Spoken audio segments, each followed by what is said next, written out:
On me? I think so. Go ahead. Robert. Survivor of the show interview, Robert. October 11, Robert. 1994. What does Robert want? Just, he chats He every just day. called- Survivor Yes, Renee every Firestone, interviewer Cy Frumpkin. In the city of Beverly Hills, the interview will be conducted in English. Just read it again really fast because we spoke really fast. Survivor of the show interview, October 11, 1994. Survivor Renee Firestone, interviewer Cy Frumpkin. City of Beverly Hills, the interview will be in English. Renee, where do you come from in Europe? I was born and raised in the eastern part of Czechoslovakia. As a matter of fact, in a region which in the 20th century belonged to 5 different countries. Really? At my birth, it was Czechoslovakia, and of course in 1938 it became Hungary. It was a lovely town, and What was I the never name of went it? back. It was Uzhhorod when it was Czechoslovakia, and then it became Ungvar when it was Hungary. And now it's Uzhhorod. It belongs to the Ukraine. And what was your life like before the war? I come from a very loving middle-class Jewish family. My parents were not religious, but I remember my only grandfather I knew, who was Grandfather Rosenfeld, died at the age of 96 in an accident. And he used to go to the temple every morning and every evening. And I remember when I went to his house that he had a rack with these fancy pipes, long ones, short ones. As a child, I was always fascinated by that. And I have fantastic memories about my grandfather. He was a real character. He always, at summertime, wore these starched white suits like he just came out of a box. And when he saw the grandchildren, he reached in his pocket and started to crackle the paper that was in there, and we knew that there is candy. And used to ask him for the candy. My father was a businessman, and he had a textile business and a tailor shop. He was a very fine craftsman. My mother, when she was young, before she got married, she was already a businesswoman. She and 2 other sisters went to Vienna, and they had a millinery shop. And then when my mother got married, then she became a housewife.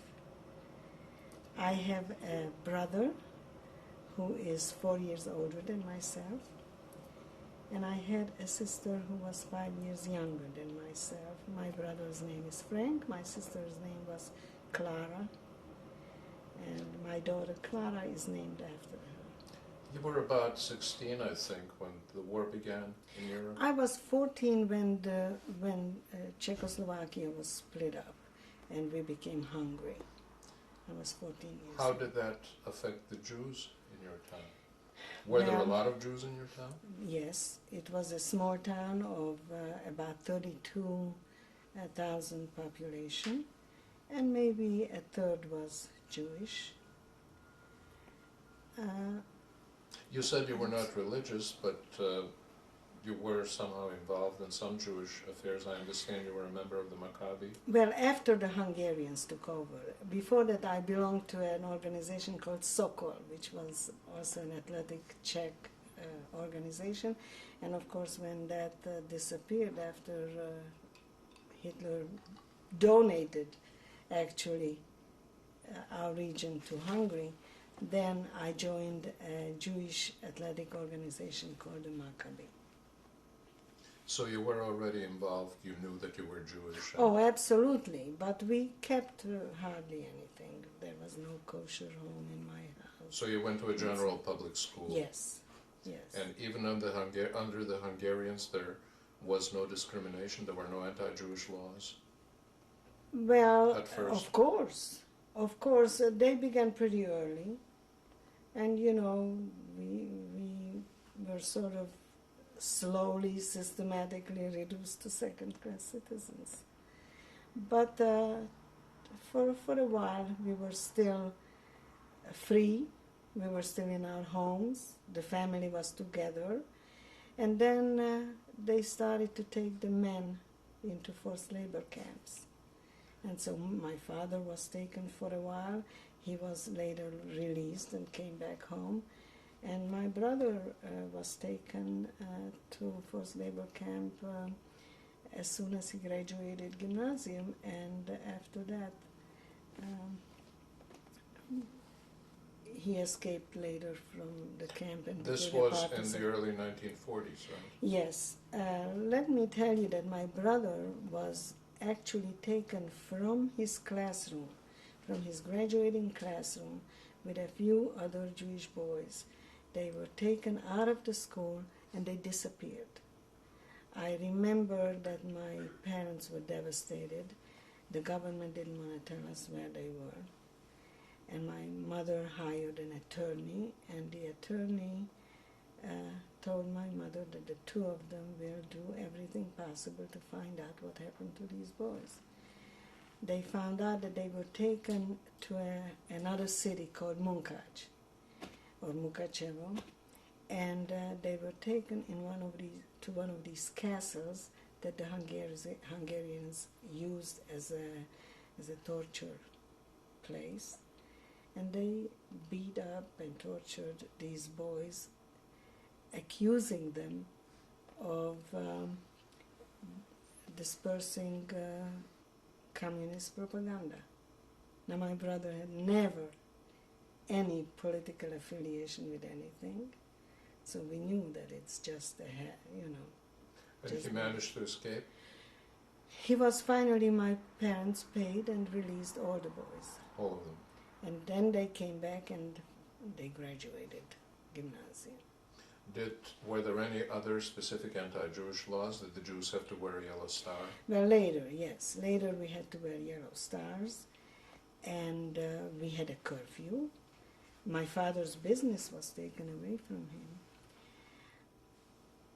I would like to tell you a little incident about my father's business, because at one point there was a non-Jewish family, a shoemaker who had about 9 children, came to my father and asked him to take his 13-year-old boy as an apprentice in his business. And my father took pity on him and, of course, took him in. Not only took him in as an apprentice, but he brought him into our house, and he grew up with us as a brother. And at the end, when we were taken to the brick factory, to the ghetto, my father wrote a letter to him to send us some supplies, and the answer was that he's not going to risk his life for us. Now, this is a young man who took over my father's business. When they said that a Jew can no longer own a business, then my father said, well, this is a Gentile son of mine. I can trust him. And he gave him the business and the money. He owned everything we owned at that point, and he wouldn't help us. So these are some of the stories about our neighbors and friends and how they supported us when we were in trouble. And what happened after that? You were deported to Germany, Well, yeah, to Poland? Let me just ask you this. All this time, mass extermination was going on, mass murders of Jews in Poland and elsewhere in Eastern Europe. Were you aware of that? yes. Did you know? Let me tell you that in 1940, as early as in 1940, those Jews in my hometown and in our region who couldn't prove that their ancestors were there in 17, I don't remember exactly the date, those were deported. They were just put over the Polish border. And some of them came back, and they were telling us about the murders and what's going on in Poland. So we knew that in Poland they are shooting and burying Jews in mass graves. But we had absolutely no knowledge about the Wannsee Conference or about extermination camps being built. I see. And when did the deportations begin? Deportations began in 1944, actually in April. Was it done primarily by the Hungarian police, or did the Germans take part? We were taken to the border of Poland by the Hungarians, and there the Germans took over and escorted us into Auschwitz. By train? By train, yes. So tell me how you arrived in Auschwitz and how Well, that happened. You were still, the entire family was together? Let me tell you that we were herded into cattle cars in my hometown yet. My brother was no longer with us. He was in a Hungarian forced labor camp. But my parents and my sister and I were in a cattle car where there were about 120 people. What about your grandfather, whom you mentioned earlier? By the way, my grandfather died, I told you, at the age of 96 earlier, so he was spared, fortunately, of all this.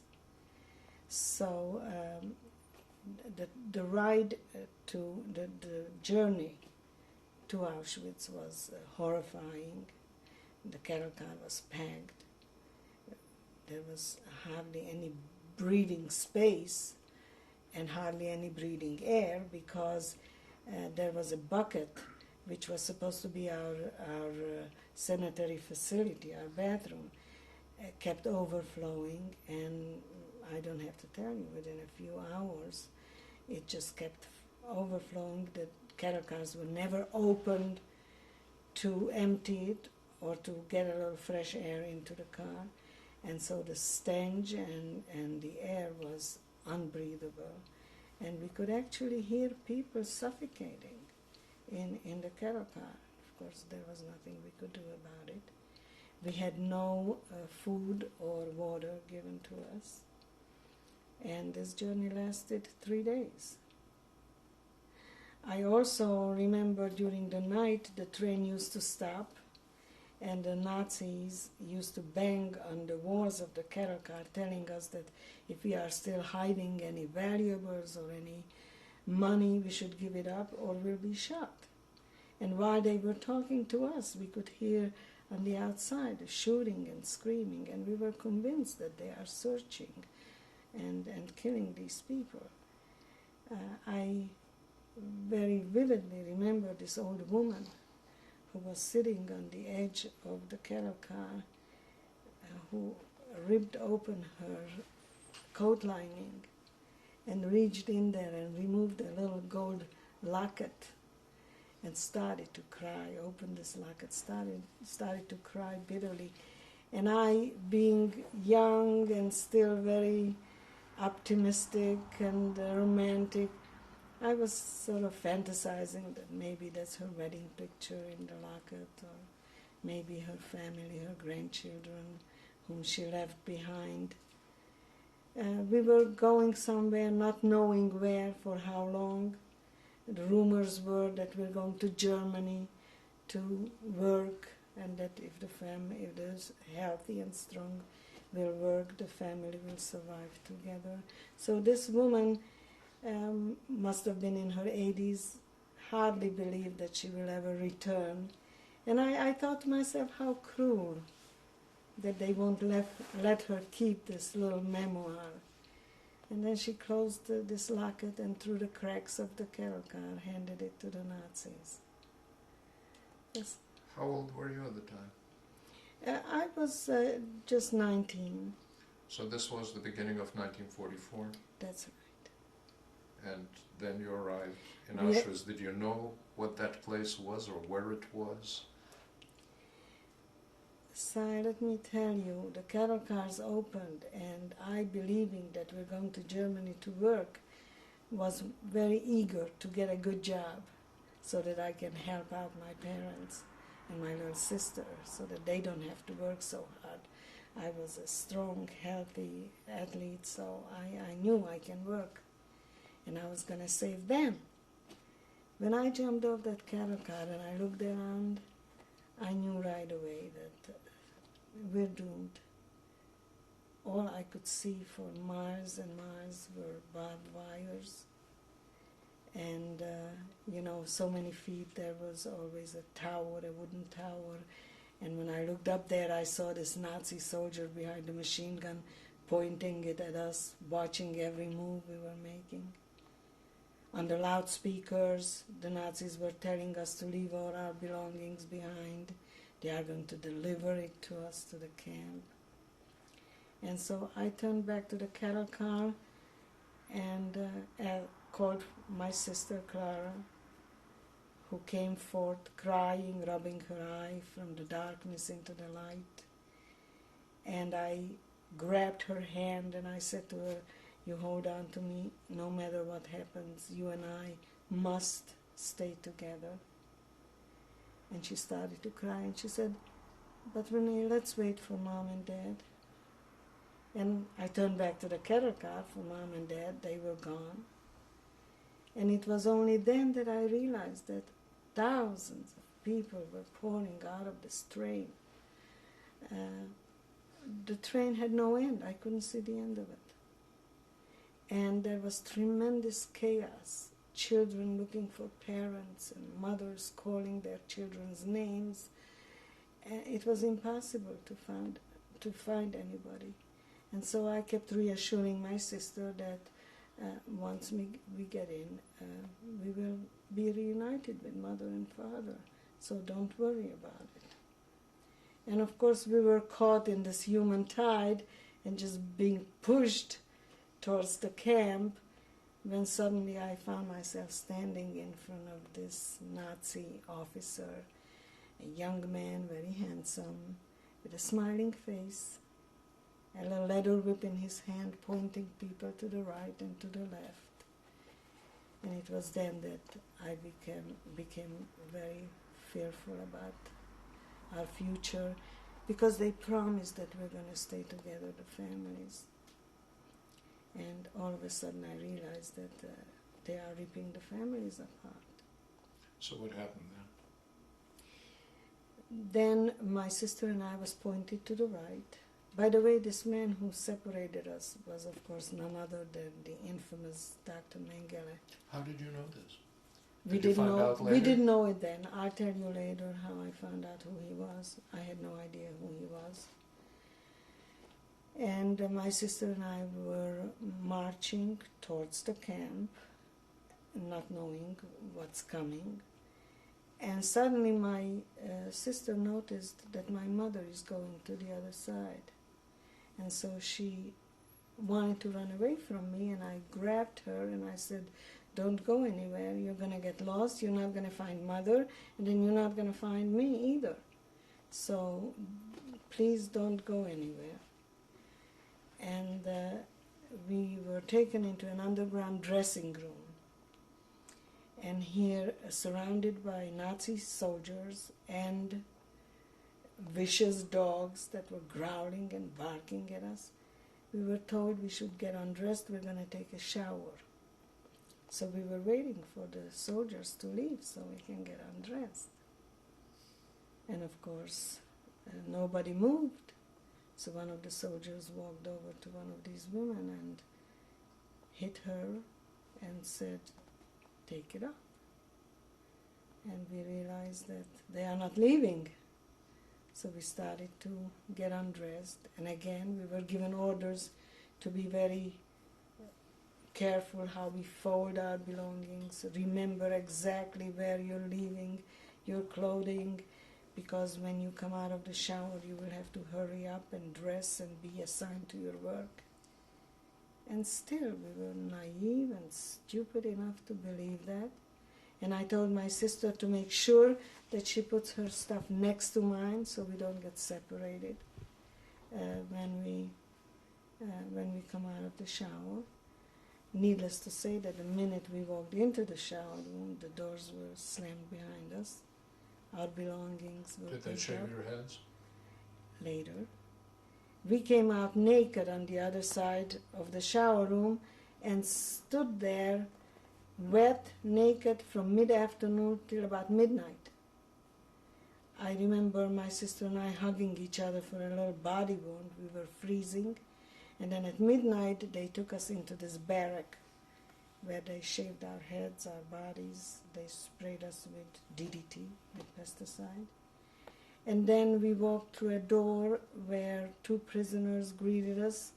One gave us a recycled dress, which we put on our naked bodies. And another prisoner had a bucket of yellow paint and a brush about 4 inches wide and painted a yellow streak from the top of our shaved head down through our back. This was the identification of being a Jewish prisoner. And that's how we entered the campsite. And down your naked back or on the dress? On the dress, through the dress. I remember the dress sticking to my body. We had no underwear, no stockings, no shoes. No shoes either? No shoes at that point.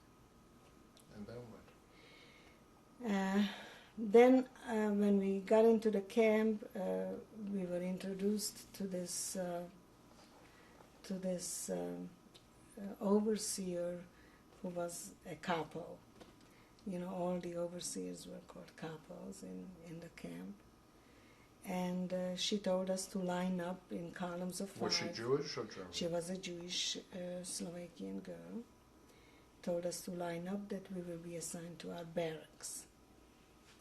And when we lined up for this counting, it was called Zählappell, being lined up to be counted. My sister started to cry, and I decided to find out where our parents are and when are we going to be reunited. Were there any children that were younger than your sister? My sister was the youngest. She was 14? Yes, as a matter of fact, I don't know whether there was in that group any other child that age. Were there any old people, older than say 50 or 60? No, of course not. Of course not. There were some mothers and daughters who passed through, but those mothers were like my mother's age, 40, 42, not older than that. And I asked this couple, when are we going to be reunited with our parents? And she pointed to one of the chimneys of the crematoria, which I didn't even see until then. And it was then that I noticed these 4 brick chimneys bellowing fire and soot. And she said, "Do you see this chimney?" I said, "Yes." She says, "There go your parents.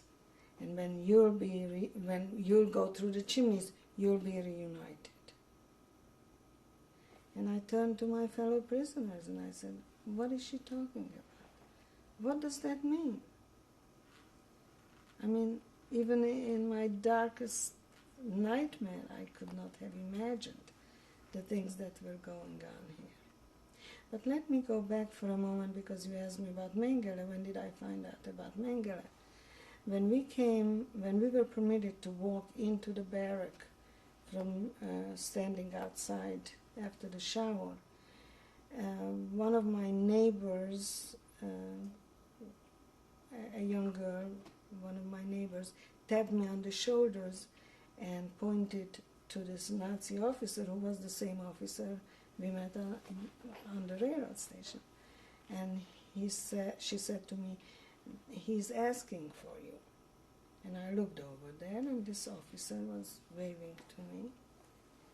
Now, you must understand, we were totally naked. I still had my hair, my blonde hair.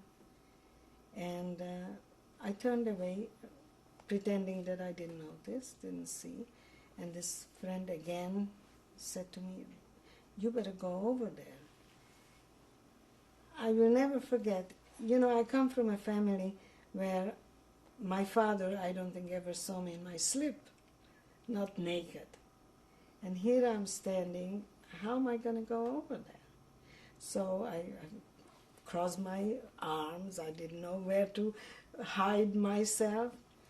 And when I went over there, he was with another doctor. I think his name was Dr. Klein. And they took me sort of away from the group and took me to a light which was in the ceiling, and he took his leather whip and put it under my chin and lifted my head with the whip, and I heard them talking to each other, and then he turned to me and he said, "Why are you here? Warum bist du da?" You spoke German at the A little time? bit, yes. What I learned in school. We were bordering with Czechoslovakia, so we had to learn German in school. And so I told him, because I'm a Jude. And he looked at me, and then he asked me about my mother and my father, what religion were they? And I kept saying, Jewish, Jude. How about your grandparents? He said, and went through all 4 grandparents. And I kept insisting that they all were Jewish. And he got very angry with me, and he looked at Dr. Klein, and he said to him, I remember, "Das ist unmöglich." That is impossible. And at that point I turned back and I saw my sister being already shaved. So I was afraid that she's going to pass through and I'm going to lose her. So I just turned around and walked away. And one of these couples came after me and hit me on my back. I thought my back is going to break. And said to me, "Szak Rev," in Polish. And then in Yiddish, she kept saying to the girls that I'm lucky that I wasn't shot, that anybody that walks away from Mengele like that is usually shot. So that was my first lucky day, I guess, to survive. Did you finally get a chance to go to sleep? You must have been up for a couple of days by then. Oh, for a long time we didn't sleep. Let me also tell you that first night when we got into the barracks, and we were put up into these 3-level bunks. I was on the top of one of the bunks. There were 12 of us, 6 facing one direction, 6 facing the other direction. And we tried to rest at least. We were exhausted, we were frightened, we didn't know what next day will bring. And one of the Polish girls in the barrack started to sing Yiddish. Now, I didn't understand the language. I didn't speak Yiddish. But just from the sound of this song, I knew what she was singing. It was my first touch with my Jewishness. I just somehow knew what she was saying. And she was singing the song, My Yiddish Mama. And I remember we all cried through the whole night.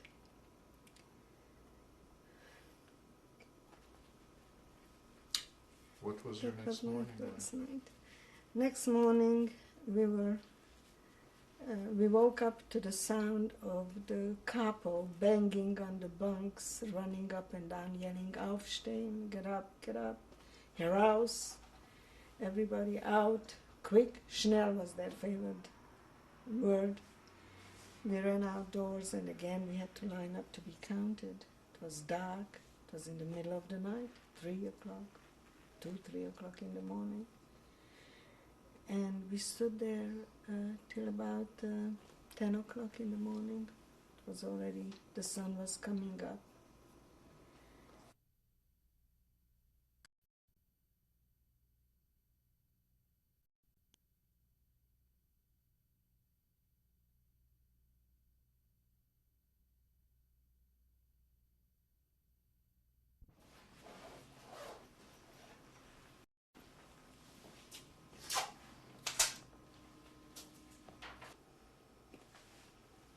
Renée, you were telling us about your first morning after arriving in Auschwitz. You were taken out, you were counted, you stood there until 10 o'clock in the morning. What happened then? Well, of course we had no idea what comes. We thought maybe they will let us go back to the barracks and maybe we can lie down. But of course that didn't happen. We were dispersed. First of all, after each counting we were fed. We were counted twice a day. We lined up in the morning and then lined up around 3 o'clock in the afternoon. And if they found everybody, if everybody was accounted for, then we were fed. But the first time we lined up, I remember they brought out 3 blankets and laid it out in front of our lineup. And I was looking at those blankets, I didn't know what they meant, and I could see the blankets moving. So after we were dispersed, after we were permitted to move around, I asked, what were those blankets they brought out, and then they took them again away. So they told me that there were some people who came in with diabetes, and they took their insulin away from them, and they were dying right in front of us, but they had to be accounted for. So they dragged them out in the blankets and put them down in the lineup. And then in the morning they brought these 2 big barrels of so-called food. They called it ersatz. It was some kind of a liquid that looked like coffee or tea, tasted more like dishwater, but it was hot, and we stood out there freezing half of the night. And then I realized that not everybody's going to get some of that.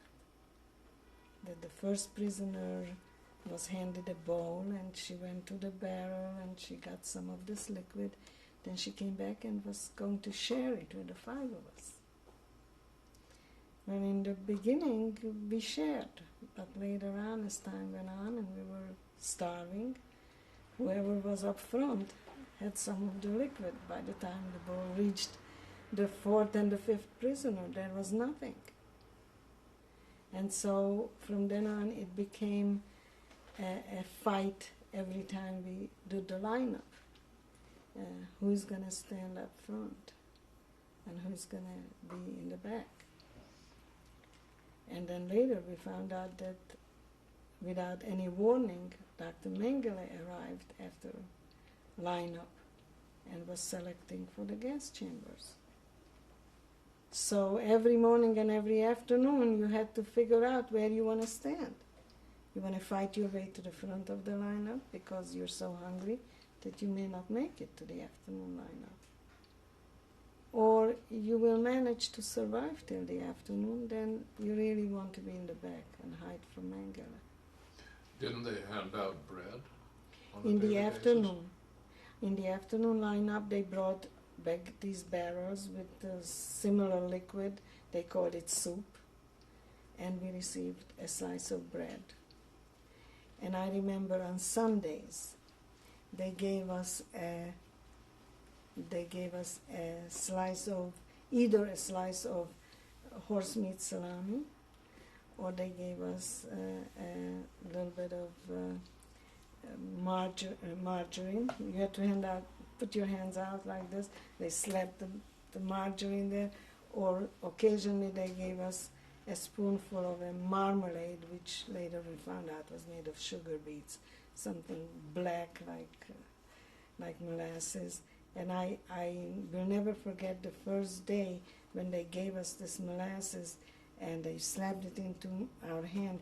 My little sister Clara went like this, threw it away, and then she wiped her hand and shivered. She never touched it, never touched her soup. She couldn't drink out of that bowl that 4 people already handled. And so she was starving. The only thing she ate was the slice of bread that we received. What about soap? What about keeping yourself clean? Laundry? Nothing. Probably that was the worst. And of course later on, because of that, we were filled with lice. But water was, we had no access to water only when we went to a barrack called the latrine barrack, where we could not go individually, we were taken collectively.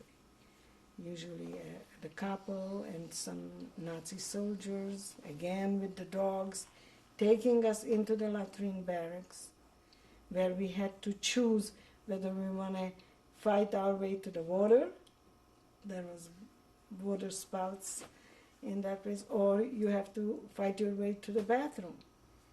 And the reason was that this wasn't happening every day. Sometimes 2-3 days you didn't go to the bathroom. So when you got into this latrine barrack, you had to decide what you want. You want to rinse your dress out, or you want to wash your face, or you want to have a drink of water, or you want to go to the bathroom. And the Nazi soldiers standing around laughing at us, making fun of the women sitting on the bathrooms or standing naked, washing themselves. I only know that this humiliation remained with me forever. I am embarrassed when I see somebody being embarrassed. I feel for them. This is the kind of humiliation that destroys your humanness. It is, you just feel totally naked, totally vulnerable. You knew every time you went in there, you knew that they have the power to do anything they want to do with you. How did some of the people handle the fact of not being able to go to the bathroom except once every 2-3 days? After all, people usually have to go more often than that. Well, you Was know, it done inside the barracks? Wasn't there punishment for that? if they found you, not inside the barrack, but maybe somebody did it behind the barrack or Or you something. could walk out of the barracks? If we were outside all day. I see. We were outside all day. We were permitted to go into the barrack only after the afternoon sail up to be settling down for the night. But we were in the dust, in the dirt, in the snow, in the rain. We were all the time outdoors. But you didn't go to work? No. Auschwitz-Birkenau really was not a labor camp or a work camp. It was strictly an extermination camp. And we knew that that's what we are there for, and we accepted it. Did they take you to a delousing station at one point In or another between, to delouse? I went through once delousing, and that was because I was selected out by Mengele to be taken to another camp next to the C lager where I was. The B lager was emptied the week before. I'd like to tell you about that because the B lager at that time was occupied by midgets, non-Jewish midgets, where they brought in the whole families, the parents, the children, the grandparents, and we were so jealous that they were permitted to stay with their parents, and we were separated, not knowing where our families were. And one night, as we were walking into our barrack to settle down, we were told that no matter what we hear, we may not come out or look out. And that night, in the middle of the night, we could hear screaming and shooting, and we could understand that there is an action going on in the camp next to us. And next morning, when we woke up, we found all these midgets piled up like logs in front of their barracks. It was around September, at the height of the final solution, at the height of the exterminations, and the crematorias were burning 24 hours a day, and apparently there was not room in the crematoria for these people, so they gassed them overnight, and then they were sitting there for about 3 days until they were finally slowly taken into the crematoria and disposed of. And so a week later, I was selected from my camp going into the other camp. It was then that I was separated from my sister Clara.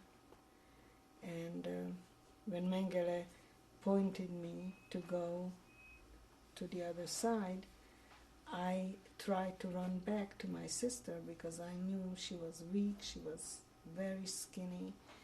I knew she will not take a chance. So I ran back to her, and Mengele caught me and handed me to the Kappa. and the couple beat me brutally and pushed me back to the other side, and we were separated. But we arranged to meet at the wires, through the wires, every morning at a certain place, so that we can wave to each other and tell each other that we are still alive and we're still okay. And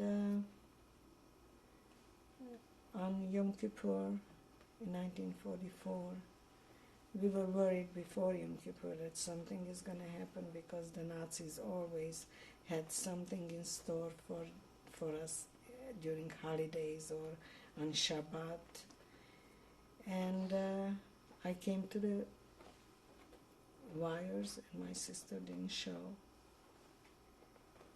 And I thought maybe she was just upset because of the holiday, and I thought maybe the following morning, and she didn't show then either. And when she didn't come the third day, I knew that something happened to her. After the war, I found out that there were big selections in the sea lager and that she was selected out to be killed that day. And what happened to you after that? You were now in a different camp, which was no longer a selection camp? Yeah, still, it was no different. It was just getting busier, because the last groups of Hungarians were brought in at that time, and the Greeks, Salonika was emptied, and the Salonican Jews were brought in. Some Italian Jews were brought in, and some Dutch Jews were brought in after us, and those were the last transports, and it was getting very busy in Auschwitz. So then a few months later we heard that they are going to evacuate. Let me just tell you that in September, before my sister died yet, there were Americans flying overhead. We saw these little silver dots glittering in the sunshine, and everybody yelled, "The Americans, the Americans," and the sirens were going, and the Germans went into the bunkers, and we stayed outdoors, and we were hoping that they are going to just bomb the whole place to pieces, including us. We didn't care. But they didn't. They flew over Auschwitz-Birkenau, and then we heard bombing. There was about 8 kilometers from us a factory, IG Farben Auschwitz, and I presume that's what they were bombing. It was an artificial rubber factory. Yeah. There was a docent at the Wiesenthal Center who was one of the pilots, Yeah. and they were under express orders not to bomb Auschwitz. I know. And even if they didn't bomb Auschwitz, if they would have just bombed the railroad before it reached Auschwitz, thousands and thousands of Jews and others could have been saved. You know, probably my biggest shock was really after the war, when I found out that so many non-Jews were also murdered in Auschwitz. Did you know how the war was going at that point? No, we didn't, but we knew that the Americans were in the war because of the planes. And I don't know how those who told us that those were American planes, how they knew. But there was an underground in Auschwitz. And so apparently... Did you have any contact with non-Jewish prisoners? I had contacts later with one Polish political prisoner who was a doctor in our camp in Libau. I think it was in 1944 that one of the crematoria was blown up by the underground in Auschwitz. Were you there when it happened? Yeah, that was just before they took us away. Yes. What happened? Were there any repercussions to you? Not to me. The underground, of course, one of the women who smuggled in the dynamite was hung with a few other people. As a matter of fact, you know Freddie Diamond? Yeah. His brother was hung, and he watched it. So, but to us it was, we just knew that there was an explosion, and we knew that the crematorium was bombed. And then they decided to evacuate you? Yes, then... Did you know that this was because the Russians were coming closer? We or- were hoping. We really didn't have exact knowledge of it. But we realized that something must be going on during the war, in the political war. And so they told us that they are going to liquidate the camp. And I was sent on a death march. Were you evacuated again by train? Was it just as bad as the first train? Let me tell you, that was the time when we were deloused again. We were taken back into the showers. The truth is that we did not know that there is a difference between the showers and the gas chambers. And every time they took us in there, we didn't know what's going to happen to us. And so we feared that we are going to be finished. It was pouring rain that day, icy water. And so they took us, and we took this shower, and then they hauled us outside naked. And we stood there from morning uphill till about 4 o'clock in the afternoon in that icy rain. And that's when the second miracle happened. The night before, I was burning up with fever. I used to have tonsillitis very often as a child. And that night, I became very ill. And there was a mother and a daughter by the name of Farkas. They were from Hungary. I didn't know what happened to them after that. And Mrs. Farkas, the mother, in the morning saw that I can't stand on my feet. So she stole somewhere a blanket, I don't know where and how, and she wrapped me in this blanket and she dragged me out for Zelappel, which she had not done it. I would have been finished that morning. She dragged me out, and I went through the shower and the icy water, and then I went on this death march, about 60 kilometers, where we were again put into cattle cars. And in this cattle car, my prisoner friends surrounded me and hugged me for body warmth. And I arrived to the next camp, to Libau, totally recovered. The icy water brought my temperature down, and it was just a miracle. But you would not recommend this for people today? I don't think so. I don't think that's the way to cure sore throat. So then what happened? You arrived in Libau. Was it very far? Libau, well, I don't even know, it wasn't very far because Libau was in Upper Silesia, but I know that the journey lasted again 3 days. I don't know what was this 3-day journey that they invented, that everything lasted 3 days. Was it just as brutal as the first journey? Well, I was out of it. I was sick and I had temperature and I really was worried that I'm not going to make it. When we arrived and I realized that I can walk, I can stand up, I can walk, they unloaded us at the railroad station and we walked through this little town where they never saw a Jew before. And we later were assigned to work at a crop factory. How many were there? How many people in your transport? In this group there was about 200 of us.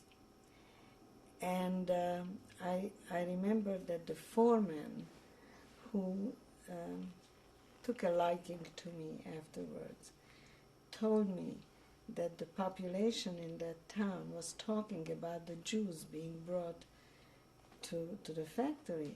And they said, oh, now we know how the Jews look, with our shaved heads, in this rag that we were wearing. They thought that that's the Jews are. And then somebody asked He said, somebody else, and where are the horns? So it is not a myth that that's what people thought of Jews. And this was a factory that belonged to the Krupp To the combine, Krupp, yeah, the arms Krupp. maker? There were 4 factories. One was producing ammunition. One was producing boxes for the ammunition. We did Schneekette, snow chains for tanks. And Were you working together with civilian laborers or slave laborers? Or with Ukrainian slave laborers. And there was next door to us a French political prison, male prison, and those French boys were also working in our factories.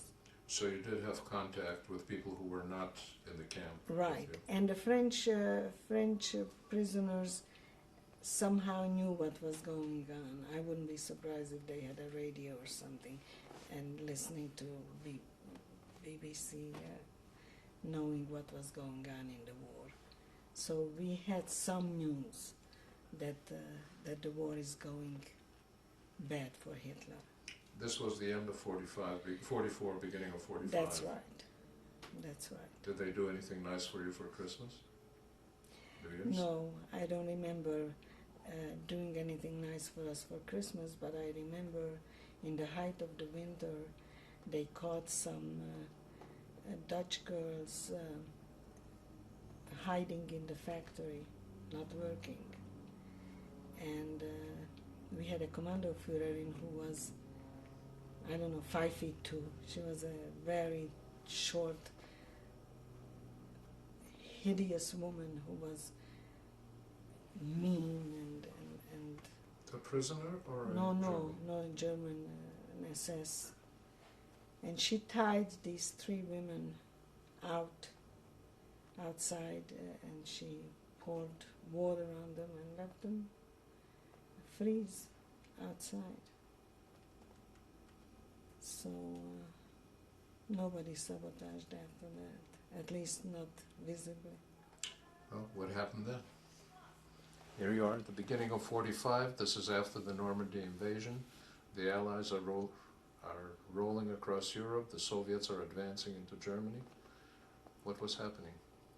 Well, in the last days before liberation, during the night we heard bombing, and we went outdoors, and we saw the Stalin candles. These were flares which the Russians dropped in midair with a parachute, and they were just hanging there in the air, lighting the whole area. And we heard the bombing. And again, we were hoping that they will bomb our factories, because we did not know that that's the end, really. We just knew that the Russians are close and that they are bombing around us. And this was going on for a few nights. And then the last night, there were very heavy bombing around us. And next morning, we were not called for Zählappell to be counted. And we were afraid to walk out because we thought that maybe the Nazis are waiting for us with machine guns. We were convinced that they will not let us go, that in the last moment they will just wipe us out. And so we stayed indoors until later in the afternoon somebody said, well, I'm going out. I'm going to see what's going on. And we watched through the window as she walked into the middle of the Platz, Zählappell Platz, and she raised her both hands and she said, we're free. Apparently the French prisoners next door took a stovepipe and tied a white shirt on it and were marching around their prison camp screaming so we can hear it, Nazi kaputt, Nazi kaputt. And so we ran outdoors and we realized that the Nazis were gone. They escaped during the night. But we still didn't know what really was happening, so we were worried that they may come back, if you know how war is going back and forth. Later in the afternoon, a Cossack on a horseback, a Russian officer rode in. He looked at us and yelled, "Vi евреи?" You're Jewish? And we didn't know whether we should say yes or no. We didn't know whether it's dangerous or not. And finally one girl said, "Da, vi евреи." This officer jumped off the horse and came over and started to cry and hugged us and kissed us and kept yelling, "Я тоже еврей." I'm also a Jew. Yes. And then he kept saying something, "This is what they did to my people." And stayed with us in the afternoon. He left for a little while, brought in a horse which the French soldiers shot in front of us and made a goulash out of it. They emptied the kitchen pantry and got us potatoes, and that was the first meal with meat and potatoes that we had. And then he posted a guard in front of our camp, and he told us not to leave. He said that the soldiers are looting and raping, and we should not leave the camp. That he's going to consider this off limits, and he will be back when they pass through Libau. Came back a few days later, and he told us that we can now leave. And there we were on our own, realizing that now we have to re-enter that world that didn't want us. And there was no effort made by the Soviets to give help to some kind of organization, food, dwellings? Nothing. And it was very dangerous. I went up to the commandatura, to this officer later, and asked him to give us a few bicycles, that maybe we can start out on a bicycle at least. We found out that we are very close to the Czechoslovakian border. And I thought, once we are back in Czechoslovakia, I speak the language, and the people, I knew the Czech people, and that it's going to start changing for us. So he gave us 3 bicycles with the bumashkas, with the papers, to tell us that the bicycle is ours. And as we rode out for about 6 kilometers, a group of Russian soldiers stopped us, and I very cockily took the bumashka and showed them, and they smiled at us and they said, "Хорошо, okay," and took the bicycles. And we were on our foot walking. And they didn't try to rape you?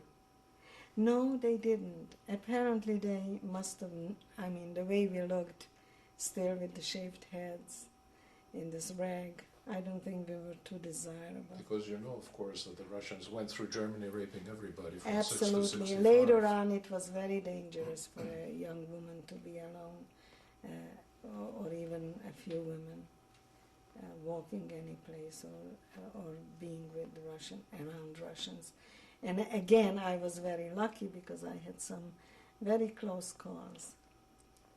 So there you were on your way to Czechoslovakia. Yes, we crossed the border, and we arrived to a small town. I don't even remember the name of the town. And I walked into a restaurant, and the restaurateur looked at us and asked me in Czech, where do we come from? How many were there?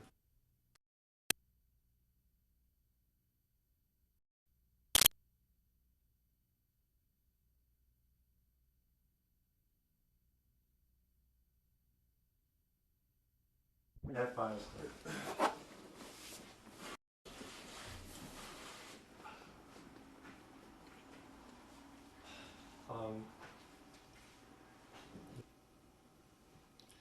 Okay, you crossed into Czechoslovakia after having your bicycles taken away by the Russian soldiers, and there you are in a restaurant in Czechoslovakia. How many of you were in your group? There were 3 of us. Uh-huh.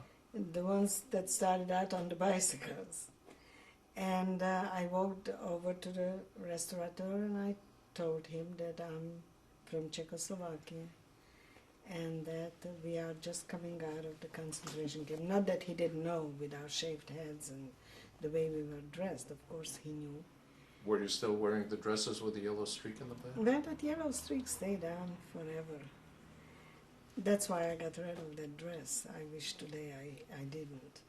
Could have started the new trend in fashion design. Right. Anyway, this man was very kind. He asked me, where are we going to sleep? And I said to him that we still don't know. And he said, well, I should come back around 5 o'clock. He closes the restaurant at 5 o'clock. First he fed us, by the way. And then he told us to come back at 5 o'clock and that he will let us sleep in the booths of the restaurant. He will lock us in, which we did. And that was our first night in real freedom. And then following day he gave us breakfast. And we were on our way. And we kept marching. And later on, of course, we found out that there is hardly any civilian transportation, that everything was occupied by the military. And so we were living dangerously. We asked Russian soldiers to pick us up on their trucks and take us wherever they went. We didn't care. We didn't know where we're going. We were just hoping that maybe we'll run into some prisoners who are coming out of the camp. And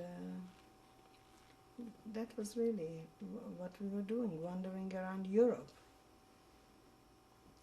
So what happened then? How far did you go? Where did you end up? We wound up the first time in Brno, and we found out that the Red Cross has a place where we can sleep if we want to, and they feed us. Until then, we were sleeping in parks or in barns, whatever we found on the road. We begged for food. People recognized who we were and were fairly kind to us. Some were more human than others. And in Brünn, the Red Cross also gave us a few crowns. So we had a little bit of pocket money. From there we went to Slovakia, to Bratislava. There also the Red Cross took care of us for a few days.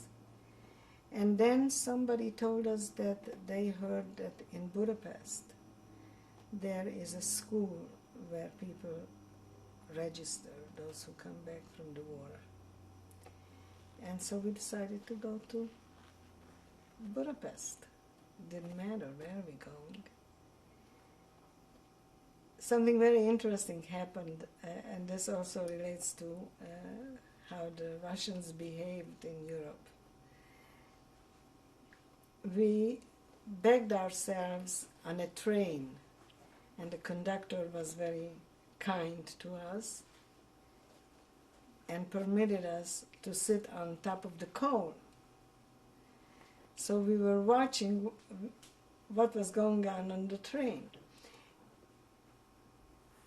The trains were packed with Russian soldiers. But some of the girls coming out of the American front, the American DP camps, or from the American zone, they had big bags of stuff that the Americans gave them. They were all dressed in American uniforms, they had boots on, and they had these big bags with cigarettes and chocolate and stuff. And they sat there eating in front of us, and we had nothing. We had absolutely nothing. Never offered us anything. And that night, we were sitting on top of the coal, of course, not sleeping, very excited about, are we going to find anybody in Budapest or not? And in the middle of the night, we noticed that these big sacks on which these girls were sitting are getting lower and lower and lower. Towards the morning, we saw that they were sitting really on the floor. We also noticed that some Russian soldiers were on the outside of the train walking through the train. We didn't know what they were doing. But in the morning we found out that they were looting these sacks that these girls had. They cut a window open on the sack and removed everything there was in it. These girls next morning had nothing. It was sort of bittersweet. I mean, we really didn't mean to be mean, but they were not very nice. So. What happened in Budapest? We arrived early in the morning, and at the railroad station there were some of the Jews who were in hiding in Budapest waiting for these trains. They organized and they were waiting every train that came into Budapest. Was the American joint active at all? Had nothing to do with it, no, at that time. At least we didn't have anything to do with them. So United these were Nations, individuals. What about UNRWA? Was UNRWA? Later in Czechoslovakia, UNRWA was very active. I don't know what happened in Hungary because we weren't there too long. So I recognized one of the boys from my hometown, and he immediately recognized me and embraced, and he was happy to see somebody from his hometown coming home. And he took us into the school, and the walls of the school were covered with paper, and alphabetically everybody signed in. So I went through the names, hoping to find somebody from the family, at least a relative, an uncle, an aunt, a cousin. Nothing. Found absolutely nothing. Was getting late. It was late in the afternoon. I started to cry, and he kept reassuring me, tomorrow we'll come back, don't worry, you'll find somebody. And as I walked out the door, I pushed the door open, and the door didn't give. Somebody was behind that door. And so I stepped back to let the person come in, and my brother was standing there. I found out that he escaped from the labor camp and became a partisan, a freedom fighter. In Czechoslovakia or in Hungary? In Slovakia, in the Tatry Mountains. He was with a ski troop, and there were some Jews hiding in those mountains, so they were supplying them. And we started to talk. Probably the most interesting story that I found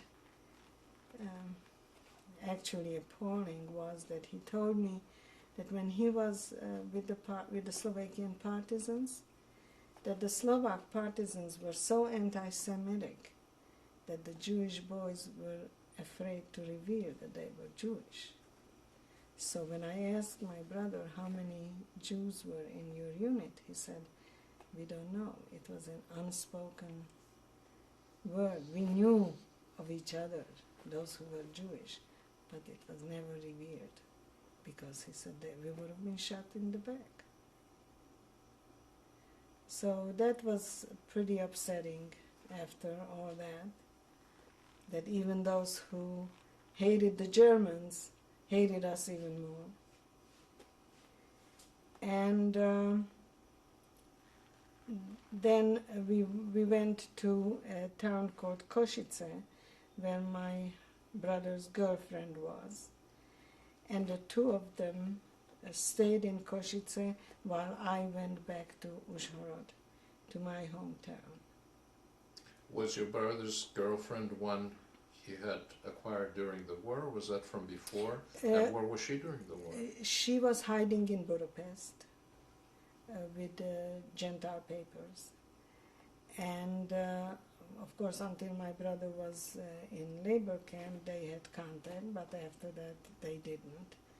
She also became very ill during hiding time. And as a matter of fact, if I recall the first time when I went back home, she came with me. And I remember the Russian commando was in our home, And I walked in and I told them that I'm the Chazayka and that I owned the home. And they said, oh, that's all right, pick a room. They would let me stay in a room if I want to stay. And then I realized that that's not the way I want to live, and I'm not going to be there. And also our housekeeper, our old housekeeper, lived upstairs in a little apartment, and she pretended that she was delighted that we came back. Of course, I'm sure she was worried that I'm going to ask back for the things that she probably took from our home, which I had no intentions doing. I didn't want anything from there. And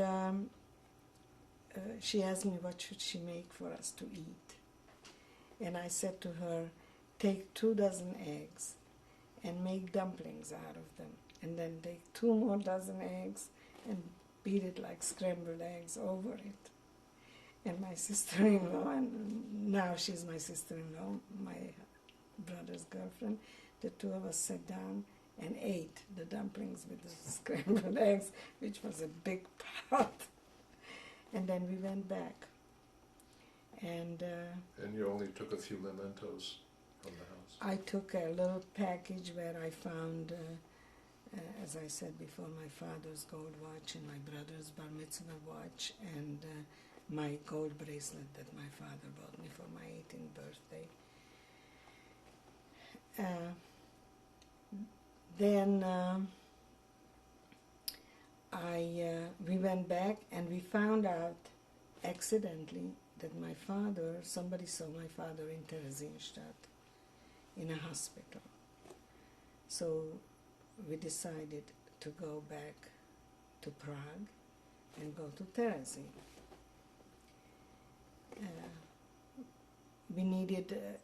We found out that there may be a chance that it's him, and so my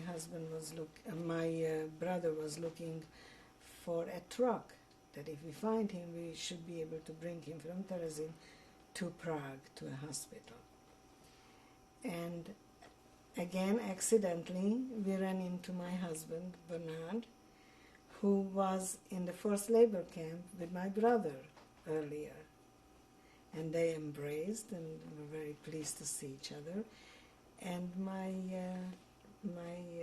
husband, he had access to an UNRWA truck. And they went to Theresienstadt and went into a room where my father's name was on the door.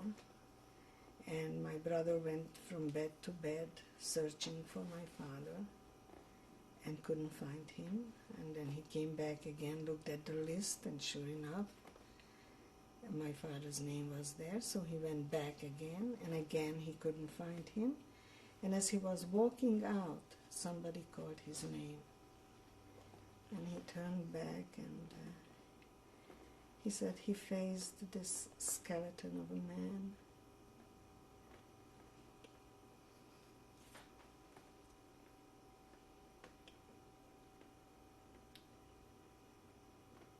Who was dying of tuberculosis. They brought them to Prague. We took them to a very famous tubercular sanatorium called Kirch. And a few months later, my father died. Before he died, he told us a very interesting story. He asked my brother whether on a certain date, whether he escaped from the labor camp. I mean, my brother told him that he escaped, and my father said, was it on such and such day? And my brother said, yeah, how do you know? My father said that he marked that date for himself because that night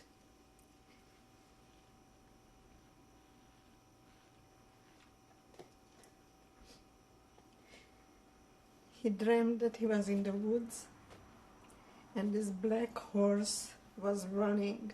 My brother's hair was very dark and beautiful black eyes. And he says, I grabbed this horse and the horse wiggled himself out of my way and ran. And when I woke up next morning, he said, I knew that my son is.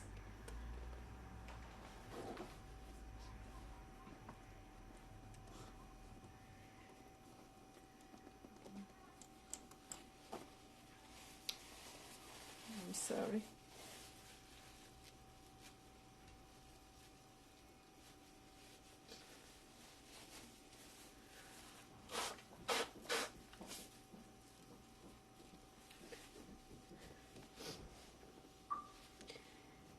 After my father passed away,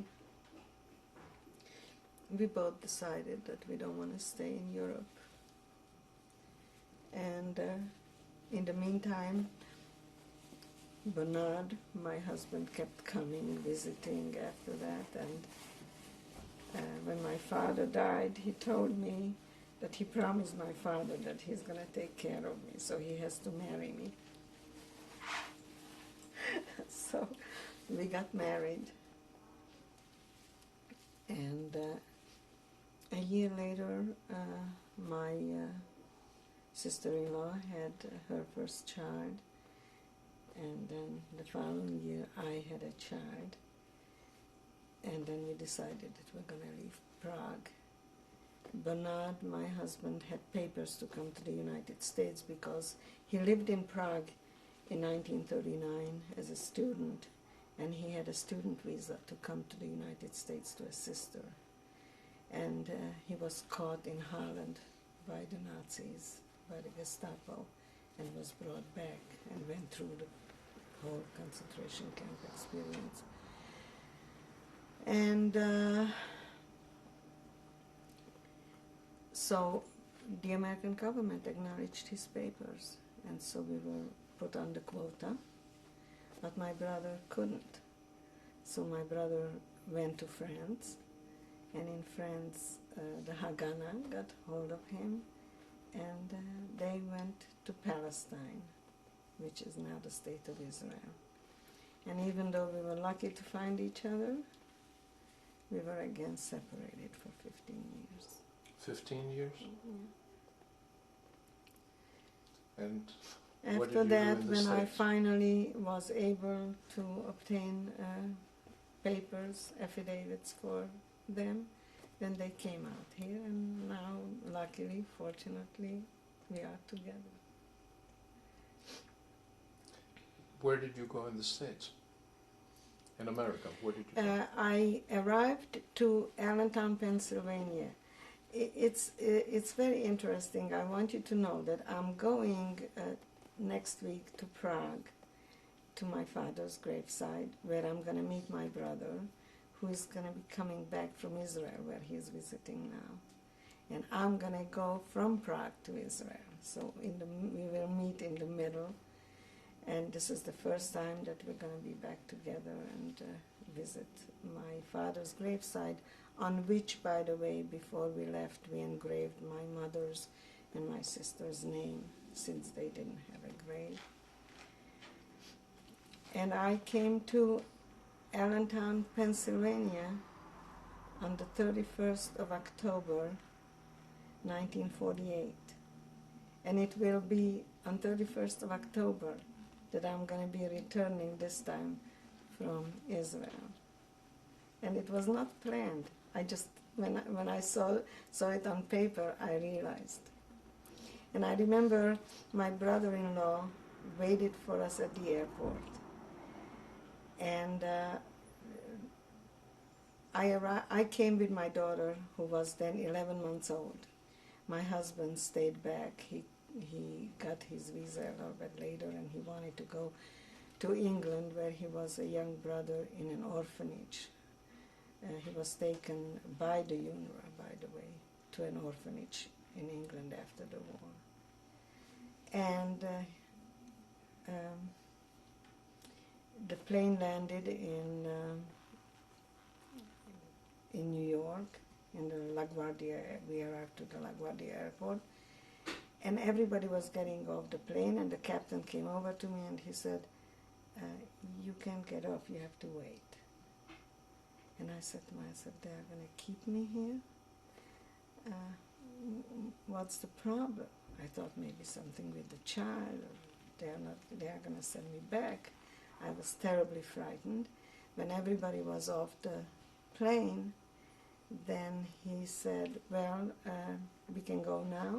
He took the child from me and walked me to the door of the stairs, of the steps of the plane, handed me the child, and he said, now you can walk down. And downstairs, some cameras were taking my picture, and that's the picture I have on the mantle. I will show you later. When I arrived, my brother-in-law apparently arranged it. Some newspapers were there.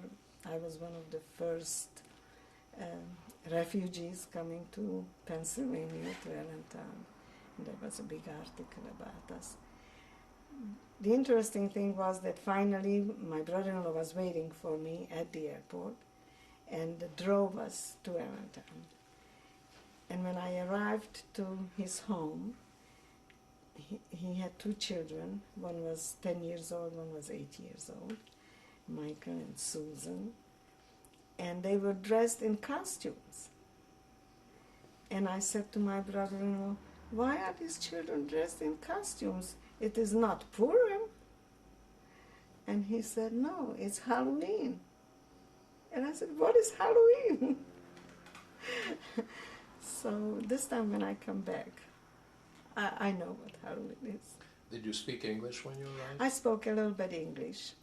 And my sister-in-law had a room arranged for us, with a crib for the baby. She was, by the way, my sister-in-law, my husband's half-sister, who arranged for us to come to this country, was not just a sister-in-law or a sister. She, if I had my mother there waiting for me, she couldn't have been better, kinder to me, my sister Fanny. And we still are very, very close, and her children are very close to us.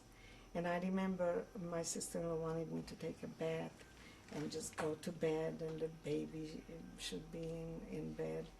And the two little children peeked through the door, and I waved to them to come in, and they didn't. And then I said, come on in. And when they heard me say in English, come on in, they jumped on my bed, and they said, you speak English? And I said, little. And then they asked me, who did you vote for? I said, what is vote? It was, I think, a day after or before that President Truman was voted into office. So I remember these little incidents very fondly. And how was life after that? Well, Bernard arrived Christmas night with the Queen Mary. We went to New York to wait for him. Why didn't you come together? We couldn't. We couldn't come together because it wasn't so simple. You know, Czechoslovakia by then was already under communist regime. And it was just not possible for both of us to come at the same time. And on top of which, he wanted to go to England to visit this younger brother before he leaves Europe. We didn't know when he's going to be able to go back and see him, or whether he's going to be able to come here. And we waited for the Queen Mary, and everybody was brought down by stretchers. It was a terrible winter and stormy sea, I understand, all over here. And my husband walked down 8 pounds heavier than I left him. He says on the boat he was the only one who ate, and he gained a lot of weight. And a few weeks later, in the meantime, I was in touch with my aunt here in California. I had my father's sister here, who came long before the war. And I was in touch with her, and she insisted that we come to Los Angeles. And so, again, the joint helped us to come out here by train. And I arrived on April 15, 1949. It was 115 degrees. It was a very hot day. And I looked at the palm trees and I said to my husband, I will never leave this town again. And I love Los Angeles. And you were in business here? You had your own fashion design? Yes, I opened my own business very early. I didn't want to work for anybody. Did your husband work with you in this business? No, my husband was a school teacher in Europe. But he learned a trade here, and we were in business for 37 years. I had my own factory. I became a well-known name in the industry, and I lived a very glamorous life as a fashion designer until one day I had a phone call from the Simon Wiesenthal Center asking me would I come to tell my story. And I laughed at Rabbi Cooper and I said, come on, after all these years, why should I now start talking about those terrible days, those terrible weeks and years? And he proceeded to tell me that that night a Jewish cemetery was desecrated in the valley, and a temple was spray painted with swastikas. And when I heard the word swastika, I went crazy, and I hung up on him. I said, I have to think about it. And that night, I was back in camp all night in my nightmare. Next morning, I woke up and I called him back and I said, I'm ready to talk. I want you to understand that when we came here and I started my business and I realized that I have to really concentrate on a family, that we were a very unique little group of people from the age of 15 to the age of 40 maybe, that we had no children and no elders, that we have to recreate a new nation. So that's what we concentrated on, and that's what I did. And I didn't talk about the Holocaust, not even to my own child, until she came later and asked me. And then, of course, she got very much involved in the subject, and when she was, I think, 19 years old or so, she organized the first second-generation group in Los Angeles. And this is your only daughter, Clara? This is my only daughter. She has a daughter, Johanna, What's her who's Johanna? named after my mother. Mm-hmm. And she's now in Israel at Bar Ilan University, becoming religious, which I never dreamed will happen, but we are delighted about it. And myself got involved at the time with the Simon Wiesenthal Center, and I became a public speaker for the Simon Wiesenthal Center. Soon after that, I had a conflict with the fashion industry and me talking about the Holocaust, and I quit my business. And when you say with the fashion,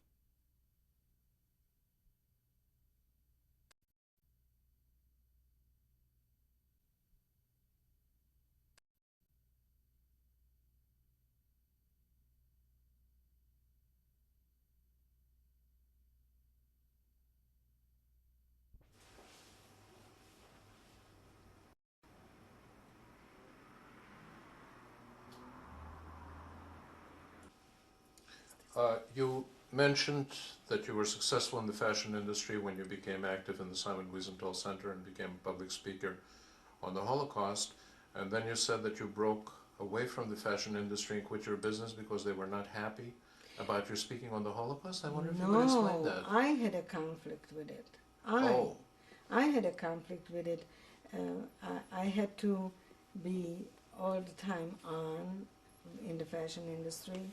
and I did fashion shows, and it just, I don't know, it just became trivia. And I had a hard time putting myself into from one mood to the other. And so I sold my business. For a while I was teaching a fashion class at UCLA, and then when Rabbi Cooper asked me to come to the Simon Wiesenthal Center, he and I were the outreach program. And I realized that it's quite important that we should tell our children about the Holocaust. It was then when we first began to hear about revisionists, and then later neo-Nazis and Aryan nations and all these anti-Holocaust groups. These groups that deny, not only say that the Jews are lying, but that the Holocaust, of course, never happened. And I realized that maybe that's more important at this time of my life than being glamorous. Well, I know that you have touched and changed literally thousands, maybe tens of thousands of lives. You are going to so many schools every school year. And this, of course, this interview is being done for the archives for the future generations. Is there any message, anything you would like to say to those who might be watching these tapes 20, 30, 50 years from now? When I speak to children, first of all, I tell them that I learned one very important lesson from the Holocaust, and that was that I would never judge people collectively. That I learned that each individual human being has to be judged by his own merit, who he is, what he does, how he acts. I also tell children that they have the power to change the world, that we, each and every one of us, by our actions and how we live our lives, are changing the world for better or for the worse. And I hope that my children will follow up, will not forget where they come from. I want to leave this legacy to them. I want them to learn from our past, and I hope that it will never happen again. We are leaving behind a 20th century which was probably the most violent, most brutal centuries in the history of mankind. And I pray and hope that the 21st century will be better, not for my sake.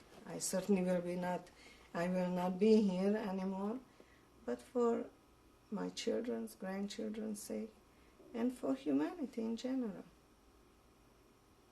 I hope that the world will come to their senses, and that there won't be another Bosnia or another Africa or any of the genocides that occurred in my lifetime. Your story is certainly a testament to the brutality that human beings are capable of. And you mentioned some of the individual cases where friends or supposed friends betrayed you or didn't help you, and the help you didn't get in so many instances.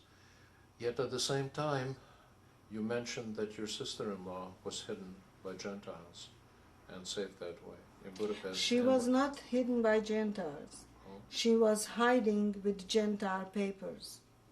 She was in hiding on her own. She went through terrible times. Both, I have another sister-in-law who also was hiding in Budapest. And they were terrified every moment when they are going to be captured, because there were stopping people on the street with identifications, and if they didn't believe that your papers were authentic, you were finished in Budapest. And and men had it even worse because if they felt that a man is not that his papers are fake, they just made them take off their pants. The Jewish men who were circumcised, and they immediately took them. In Europe, most men are not circumcised if they're Christians, correct? That's right. They weren't. I don't know today, but at that time they weren't. Well, I sometimes tell the groups that I speak before that I have never met a single survivor who doesn't know at least one, maybe several people who were saved by Gentiles. Would that hold true for you? Well, I happen to be fortunate enough to meet here in Los Angeles a man by the name of John Widener. I don't know whether you knew him. He was a Dutchman who organized an escape route from Holland through France into Spain and into Switzerland. He and his sister, as a matter of fact. And his sister was captured by the Gestapo and died in a concentration camp. And John escaped. And then he was captured again and escaped. And he tells a very interesting story. And I tell it to the children. He said that his father was a Dutch minister who he used to listen to on Sundays. And that his father used to end his sermon by saying, if you save a life, it is as if you saved the whole nation. And he says, I didn't know what my father meant. And then he told a little story, which says that a little boy was praying to God to please look at this world and save the people because they are killing each other, they are hating each other. And the little boy said, please God, send someone to help us. And God answered, I did, I send you. He says, when I first heard what was happening to the Jewish people, he says, I immediately understood what I had to do. And he says, then it was no doubt in my mind that I must help. And it was that simple. I also met a woman by the name of Irene Updike from Poland, who hid, I think, 13 Jews in the Nazi headquarters, where she was a maid. I mean, there are amazing stories. The unfortunate thing is that there were very few of those. The Schindlers, the Raoul Wallenbergs, unfortunately very few. And I often wonder, and I heard Rabbi Heyer one day saying this, and I thought about it, that when they called a Wannsee conference to arrange for this final solution, if there would have been some Schindlers or some Raoul Wallenbergs among those Nazis, how would have been the Holocaust recorded? What would have been the difference? I think you have some pictures that we Yes, could look at. I certainly I do. think that this is the right time to do so. Good. So why don't we do that? Renee, you mentioned Bernard, your husband, quite a few times, and I wonder if you'd like to actually introduce him to us. Well, this is the young man I married. His name is Bernard Firestone, as you know. And we've been married, I think, 48 or 49 years, fighting, loving. We took the whole gamut, did the whole gamut. Would you like to add anything to that, Bernard? Yes, mainly fighting. Well, I'm glad to see that all that happened has not deprived you of a sense of humor. So that's I'm so glad to see that you still laugh a lot. You're a happy person. You're enjoying life.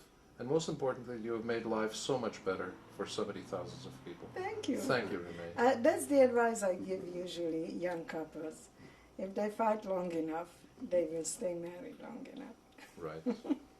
Thank you, Si. Anything other than fighting that you might add to what makes a marriage last as long as yours did? Well, we've been working together for many years. No, me quite too. devoted to each other. And of course you Yeah. share 2 dogs. We've just lived a normal family life. We work together. We're in the same business. And we do the same thing all the time. Um,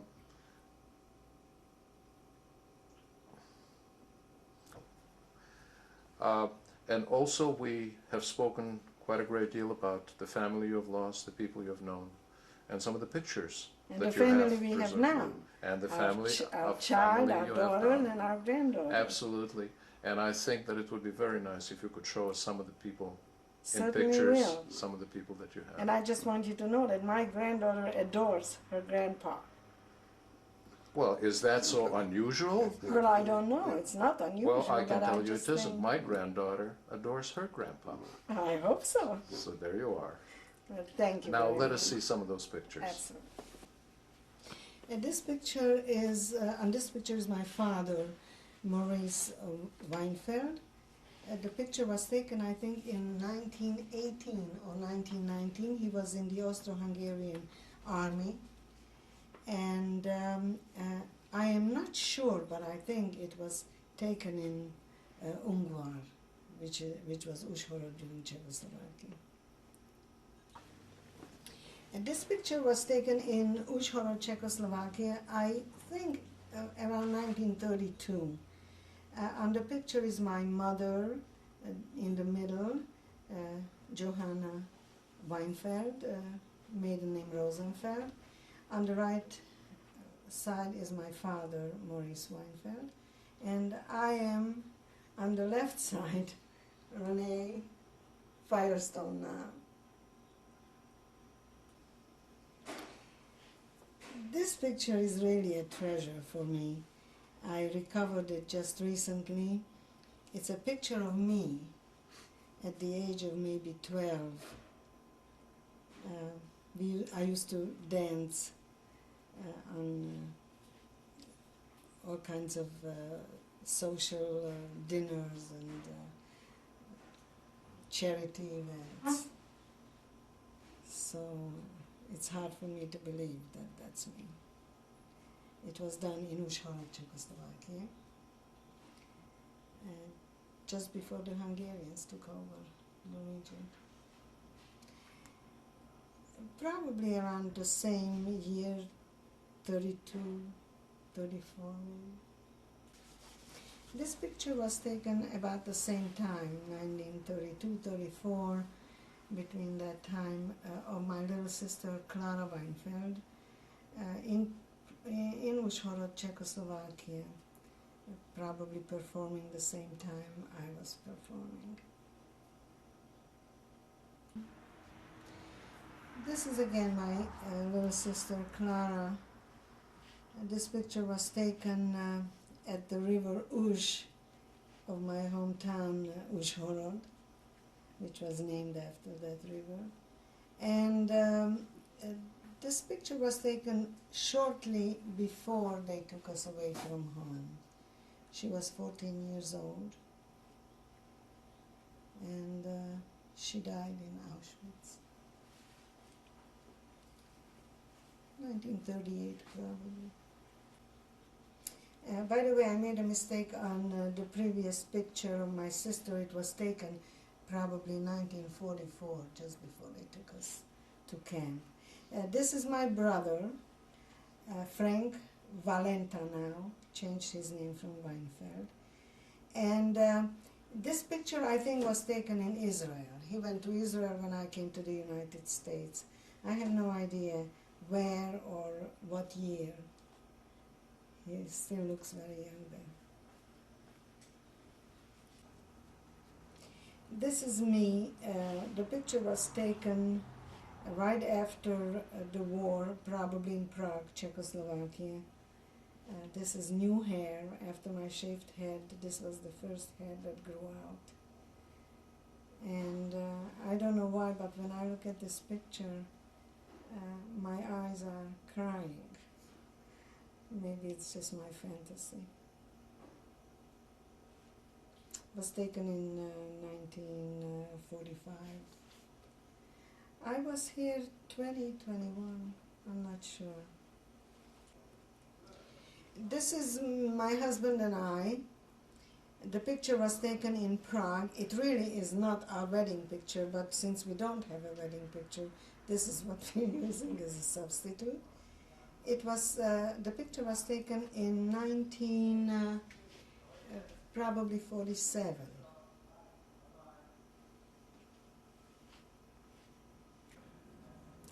This picture was taken while I was coming down from the plane with my daughter, Clara, who was 11 months old at the time. The picture was taken in 1948, October 31st, under LaGuardia Airport. We arrived to New York and then went to Pennsylvania. This is my daughter Clara. She was named after my little sister who died in Auschwitz. The picture was taken in Los Angeles. I'm not sure, but I am in the late 70s or early 80s.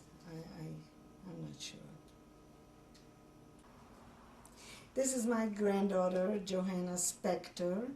The picture was taken, I think, 2 years ago in 1992 in Los Angeles.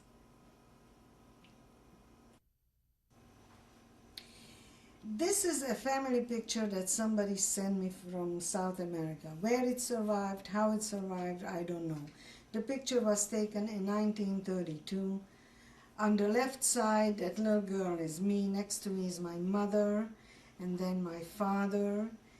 And next to it is my father's sister, Berta Jakubowicz was her name, and my uncle, Joseph Jakubowicz. And the bride is their daughter. Her name was Julia, and she was my first cousin. And the groom was also my first cousin, and his name was Dr. Fred Weinfeld. Next to him is his mother. I don't remember her name because she was remarried, and I don't remember her name. And next to her is her second husband. The two people on the end, I don't know. They were some second aunts and uncles. I'm not going to describe all the people, but they were all related, either cousins or aunts and uncles. In the front row, the children are, his name was Tibi Jakubowicz. He was the bride's brother. By the way, you did an interview with his brother, Ferry, who's on the other, Frank, who's on the other end. Did you do that interview? The two girls on the two sides, I don't know, and in the middle is my little sister, Clara. Those were cousins and relatives. The picture, by the way, the wedding was in Uzhhorod in Czechoslovakia.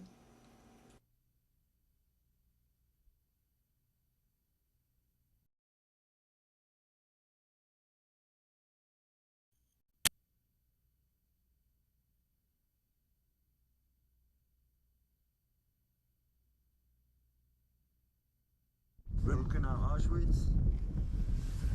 This is January 26th. Hold on. We have to turn Renée's on, and I turn here.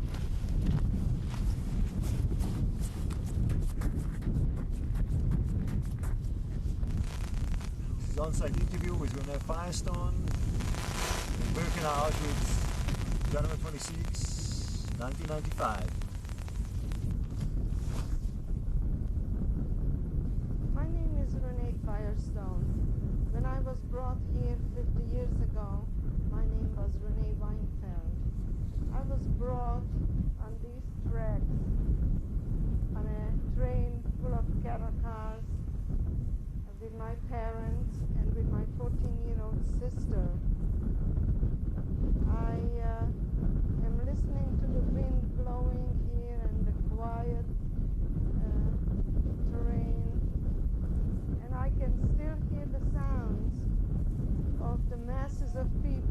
blood were pouring out of the cattle cars.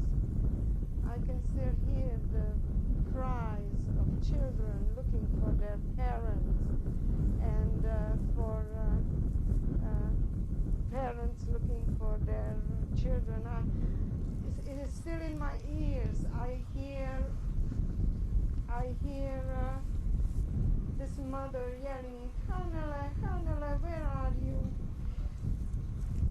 And then I turned back to the cattle car and I called for my little sister and I took her off the cattle car. And in seconds I looked around and my parents were gone and there we were, the two of us separated, our world collapsed, our life has changed forever. Dr. Mengele stood in the middle of the road here and pointed people to go to the right and people to the left. I remember my sister and I were going to the right, and as we were coming into the camp through this gate, at one point my sister noticed that my mother is on the other side, and she kept yelling, Mom, Mom, and she wanted to run to her, and I wouldn't let her. And then she just disappeared, and we were marched into the camp. Maybe you want to follow me in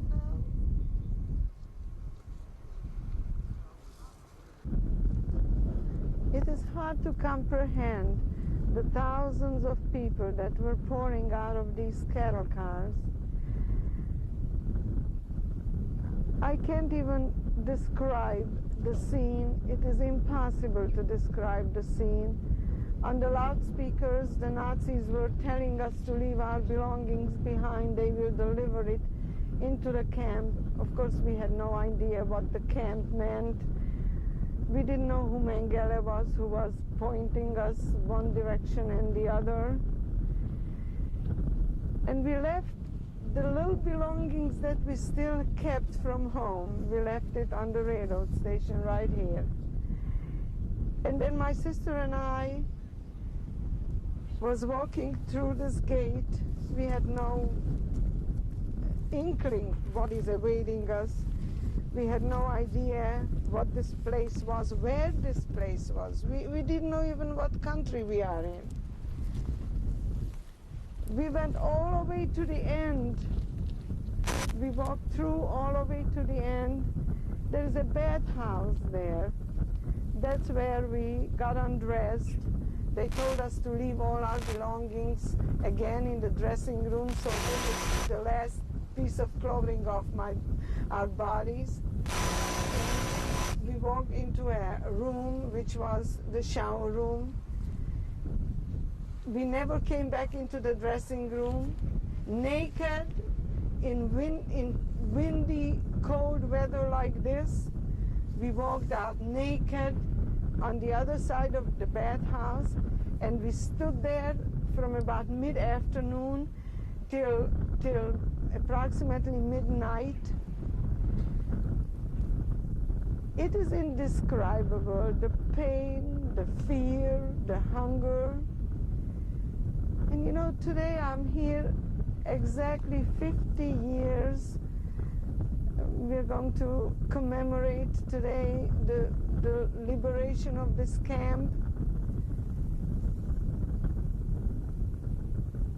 I just can't believe, I cannot believe that I'm still alive, that I lived it through, that it was possible to live something so diabolical through.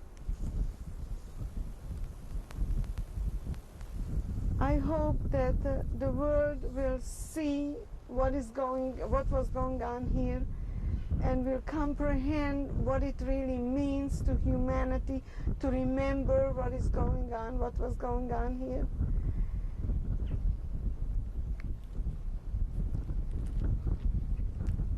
My mother, by the time my sister and I came out of the shower, out of the bathhouse, and went into another barrack where they shaved our heads and gave us a piece of rag to wear. By the time we went back into the camp, my mother was reduced to ashes.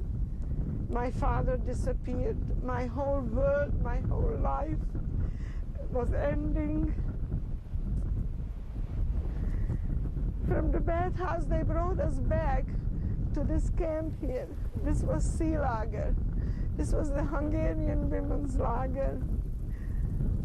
If you want to follow me, I'll take you to the barracks where I was in. This is Lager B2C. This was the Hungarian women's camp. I stayed in this barrack. It was barrack 28. You must understand that all these wires were charged with high voltage electricity, that if you just went near these wires, you were killed. Death was around every corner. No matter how you tried to save yourself, it was impossible. Only God could save you here. I remember when I was in this camp, I was still with my little sister. We were somewhere in the middle of the block in a bunk where there were 12 of us squeezed in. We could hardly fit in. In our sleeps, we always had nightmares, but when we woke up, the nightmare, the reality was worse than the nightmare. Now that I look around and I see how huge this camp is, I just can't comprehend it, because when I was here, millions of people were here. This wasn't a waste, empty space like this. There was no grass, mud, or snow, or dry ground, dry, frozen ground. We were always sitting in the mud. This wind that you feel here, well, to save ourselves from this wind, wearing this one piece of clothing that we had on, we had to sit around the edges of the barracks, you know, sitting on the edge of the barracks, protecting ourselves with the walls of the barracks, because we were always outdoors. We could come into the barracks only to sleep. There was a small cubicle like this, probably this was it, which was the capo's room. She slept here. She had a cot in it, and in the middle here, where the chimney is, there was a brick chimney, like walking through the whole barrack, which of course never had any heat in it. Then 6 months later, I was separated from my sister, and I was taken into the next camp, which used to be the Czech lager, which was murdered overnight, the whole lager. There were parents with children living there, and the whole camp was eliminated one day. I see these pigeons here. Well, let me tell you, there were no pigeons here. Nothing lived here. There were no birds. Not even a rat could survive here. This is a place of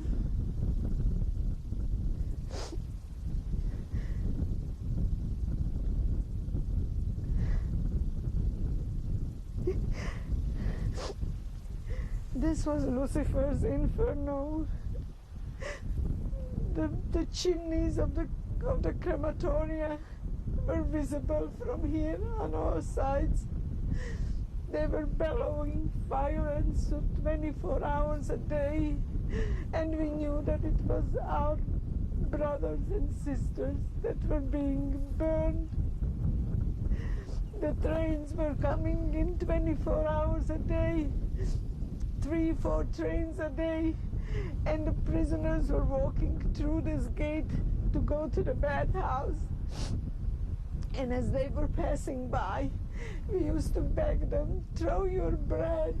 You won't be able to keep it anyway. Just why don't you throw it to us? We are hungry. And they didn't know what we were talking about. They thought we were crazy. Why should they throw out their food away for us or to us? You know, tomorrow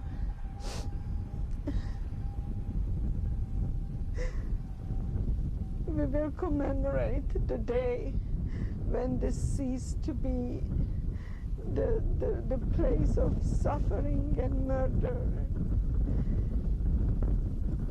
and unspeakable horror to thousands and thousands of my fellow Jews. I can't believe it. I just can't believe it. If these wires, if these bricks could talk, the stories they could tell, the suffering and the starvation and the beatings and the punishments.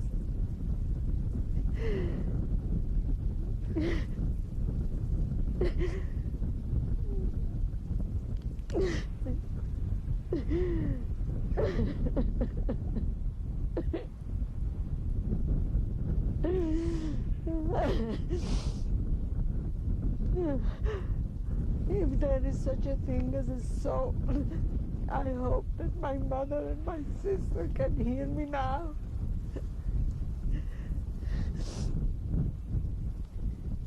It is their martyrdom that helped me till now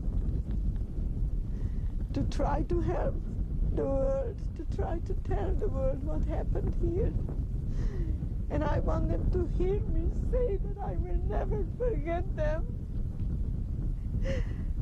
And probably soon we will be together again.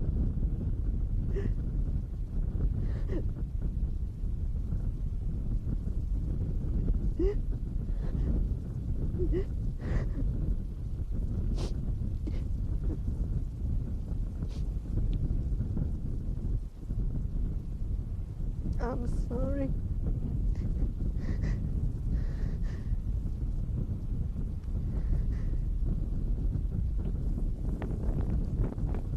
Maybe we should move on.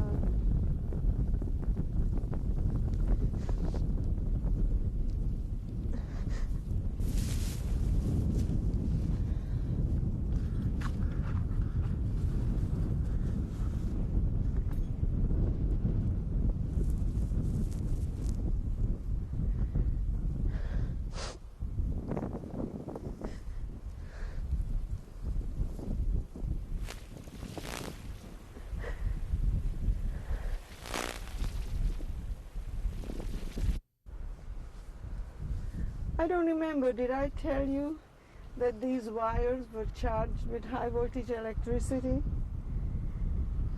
You couldn't come this close to it because it just immediately you were just drawn to the electricity, you were finished.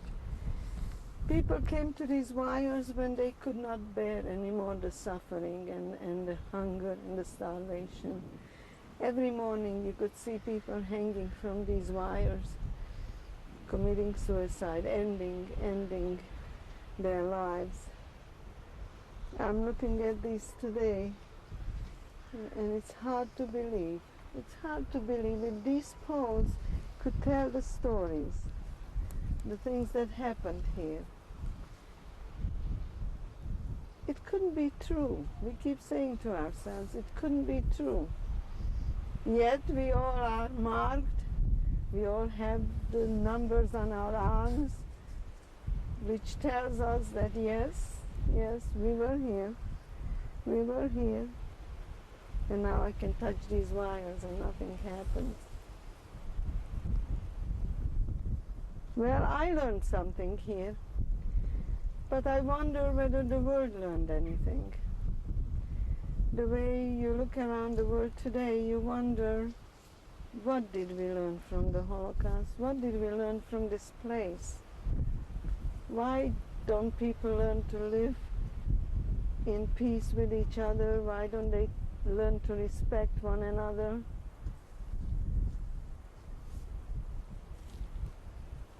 It's unbelievable. Unbelievable that we still can't get along. We still can't live with each other. Look at this place. Look at the size of it. Can you imagine? Can you imagine the millions that perished here?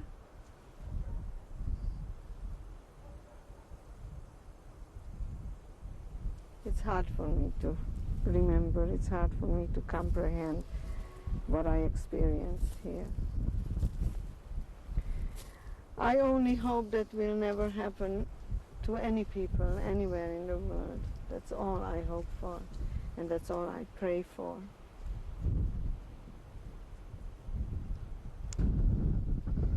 Before the train arrived here, a little further back, the train stopped, and everybody was curious where we are. Nobody knew what country, what town.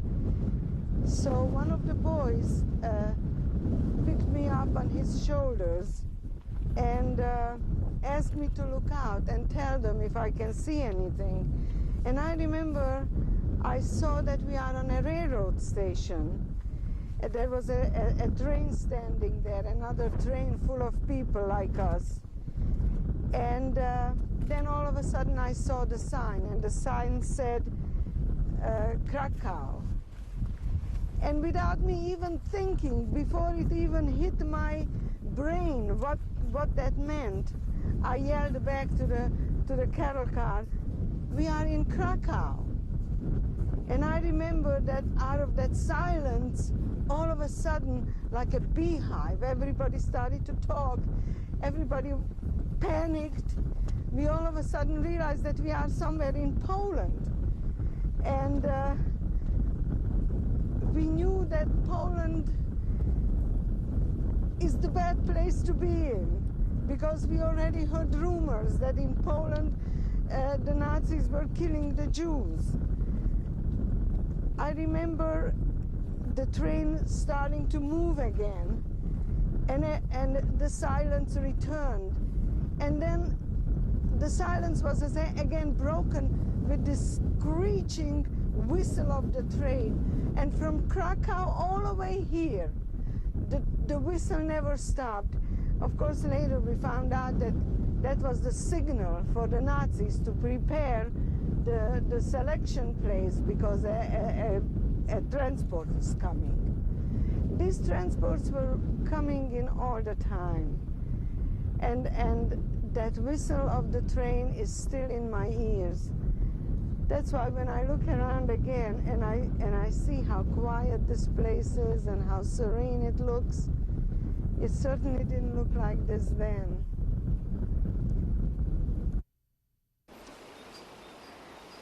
I think this is crematoria number 5.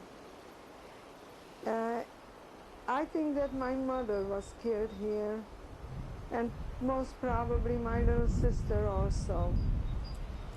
It is pretty hard to visualize what this place looked like before. Somewhere under here there was a gas chamber, and maybe it's here where the elevator brought up the bodies, and then they were disposed of in the ovens. I don't know what I can say about it. I don't know how I can even speak about it. It is so frightening. It's just something beyond the human understanding. People come here, I see, and they light candles. I've seen a few candles around here. And somebody left a wreath. with Jewish colored ribbons. Probably someone whose parents also perished here. How can anybody believe this, that this happened? But we must show it, and we must remember it, and we must show it to the world.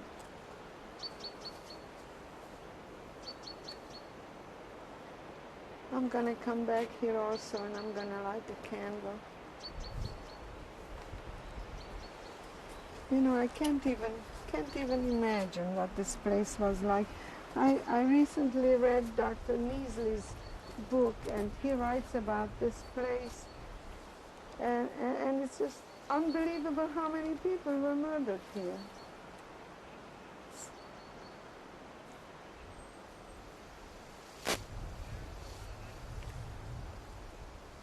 Look at this. Probably here it was. Of course, the Nazis blew it up before they left because they didn't want the world to know what this place was all about.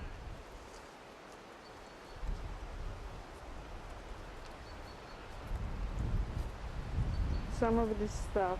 Can you imagine if this could speak? If this could tell the stories? If the souls could speak here?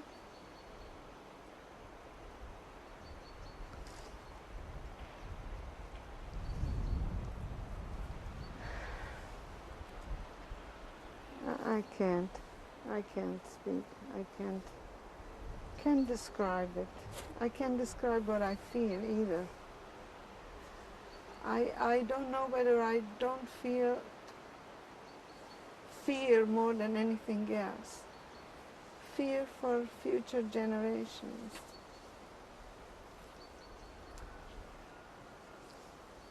I pray to God that nothing like this will ever be built again.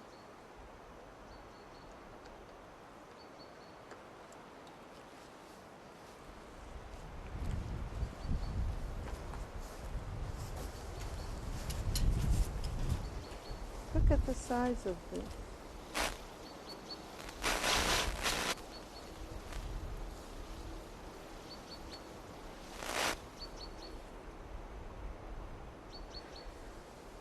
Unspeakable.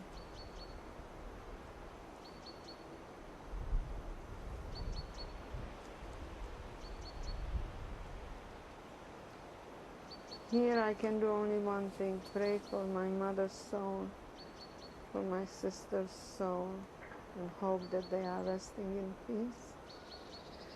Because I am not.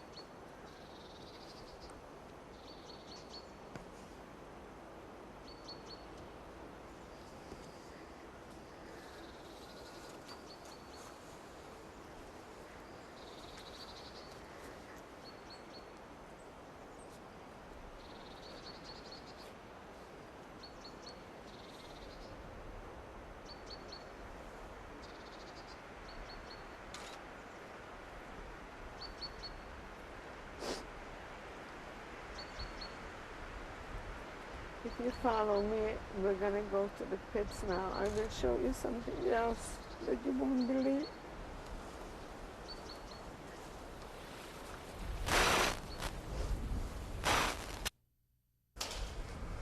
And this is the bathhouse. This is the bathhouse. In these big ovens, they were disinfecting the clothes. Not our clothes, because we never changed clothes here. But when they killed the people, then they stripped them, and of course they disinfected their clothes. Or if prisoners from the camp were killed or had to go away, this is where they brought to disinfect the clothes. By the way, I want you to know that this place was filled with lice. Our clothes was always filled with lice, and we had no way of cleaning it. So you can imagine that. The Nazis were terribly scared of typhus, which was rampant here, And that's why this is where they brought all our belongings once we were gone. And this also is a place of horror. On the two sides there are two shower rooms where the prisoners were brought and took a shower, and then we naked we were disposed of on the side of the bathhouse. There is a space when we go out, I will show you, which was a barrack at one time. And then we went in there and they shaved our heads and they sprayed us with DDT. And then finally they gave us a piece of rag which was disinfected here. And that's how we entered the camp itself. We no longer looked like human beings. We no longer felt like human beings. It's, how can I describe that? How can I show you what it looked like? Thousands of women with the shaved heads. We looked like comic strips. I remember I couldn't find my sister. Once we got out of here, I couldn't find my sister, couldn't recognize her. It took me a few hours before I recognized her. I wonder what are these scratches on the wall. Who knows? Who knows what's here?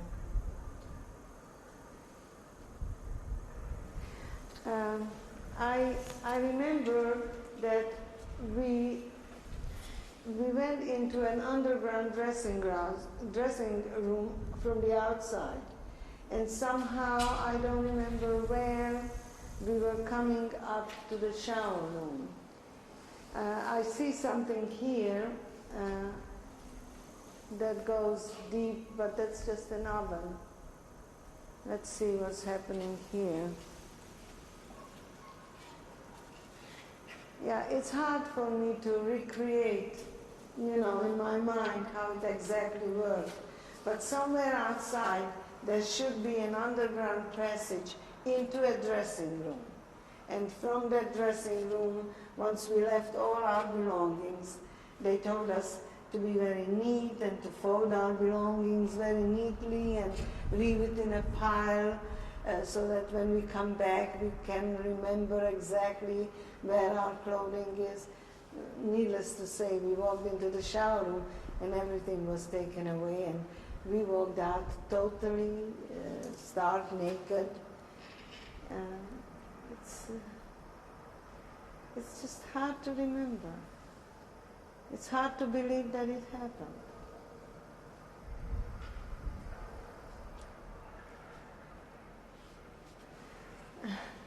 Also somewhere here, I don't know, maybe it was in this corridor, I don't remember. Dr. Mengele walked in and took me out of the line. And he was with another man, another doctor, and they took me under a light somewhere in one of those rooms, I don't remember which one, and questioned me and asked me why I'm here. Well, first of all, I didn't know who Mengele was. Second of all, I had no idea where I am and why I'm here. So I said, I'm a Jew, that's why I'm here. And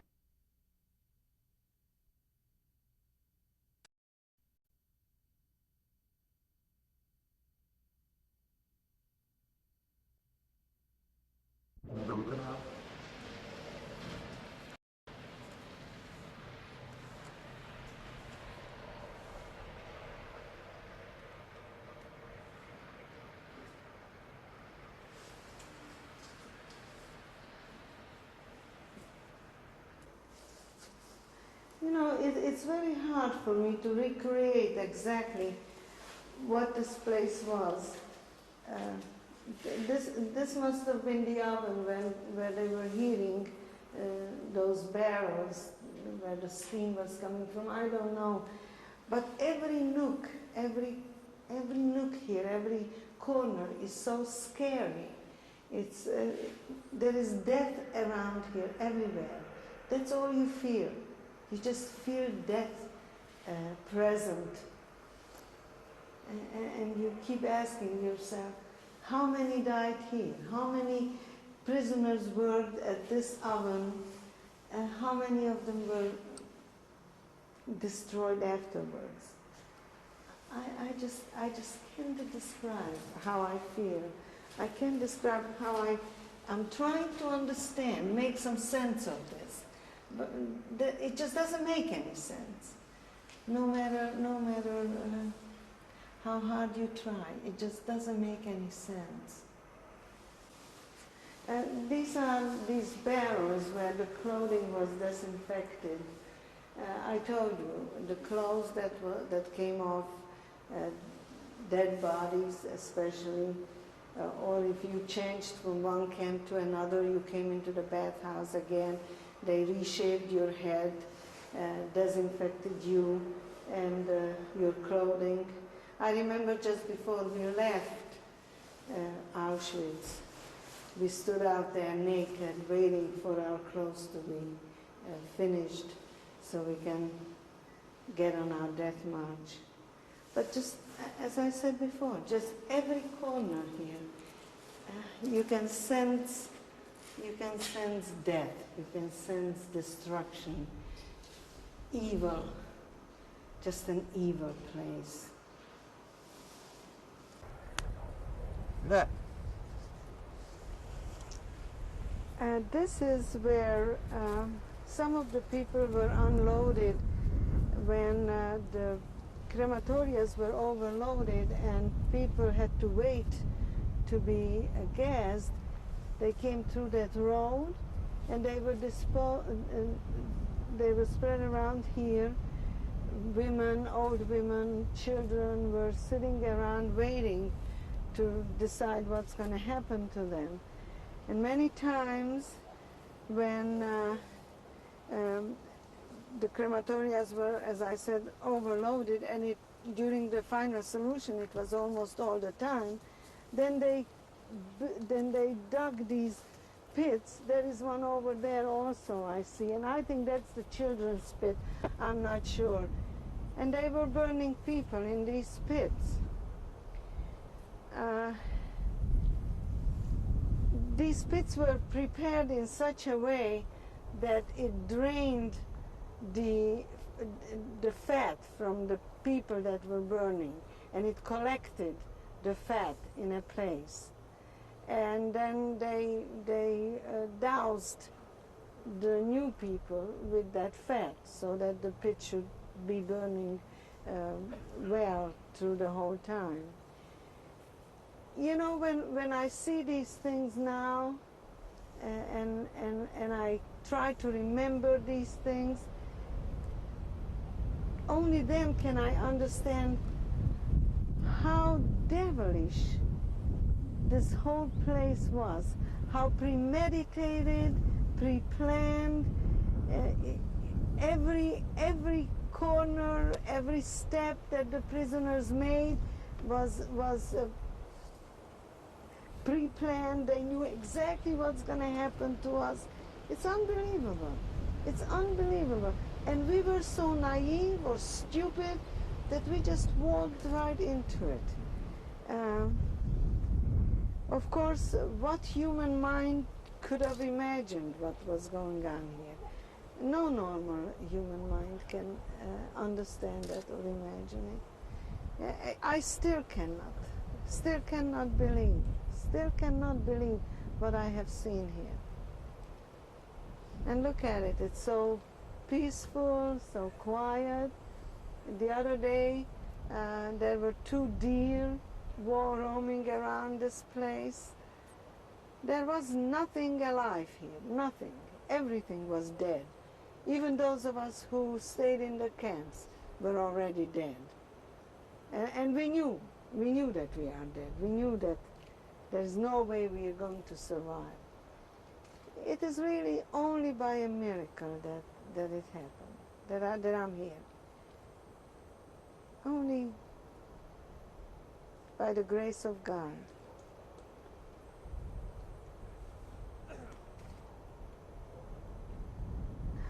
You know, it's so funny. I've been talking to children in schools about my experiences for 20 years.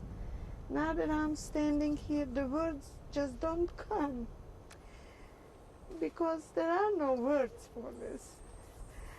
Whatever I say is so meaningless, so trivial. You can't really describe this.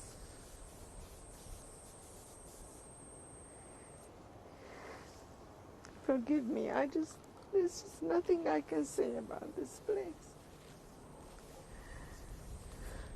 I understand that some Russian soldiers, prisoners of war, are buried here, Jews and non-Jews, and that's what represents the crosses and the stars of David.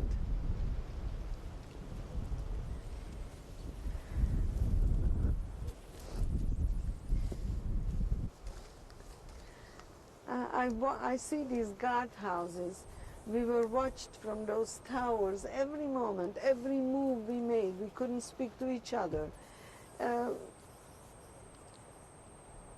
Every human being who survived here was on his own, and every life was in danger every moment of the stay here. Nobody believed that we ever will leave this place.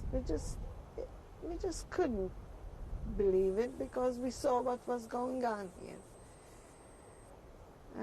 The chimneys were burning 24 hours a day, and the fire was bellowing out of it. You could see it, you could smell it. It permeated this whole territory. You know, people in the city say that they didn't know what was going on. It's impossible. It's impossible. The smell permeated this place in such a way that it ate itself, the smell ate itself into our flesh. For years I could smell it on myself. There's just no way they didn't know. No way.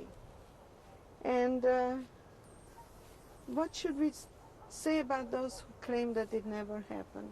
How can we convince people? Look around.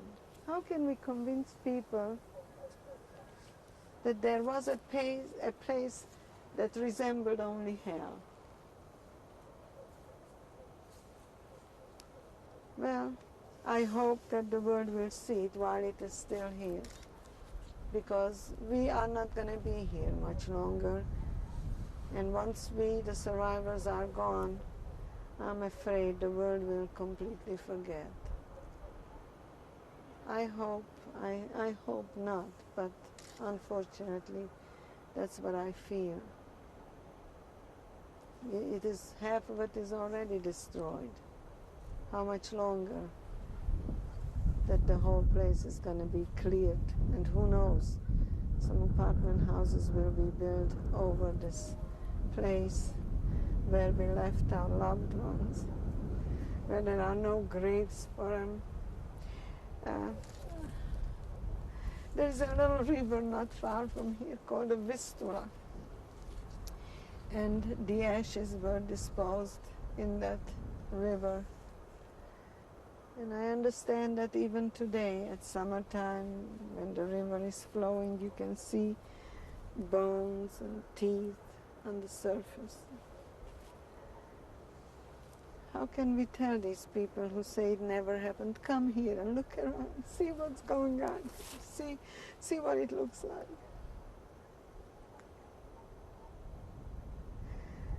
You see, when you look around, you see nothing here, but when I look around, I see the thousands of frightened human beings sitting, waiting.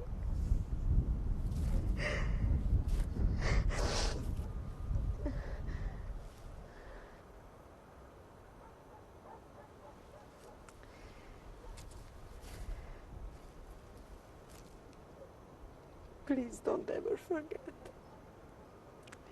I'm asking you, you are still young, you will be here for a while. Please don't let the world forget.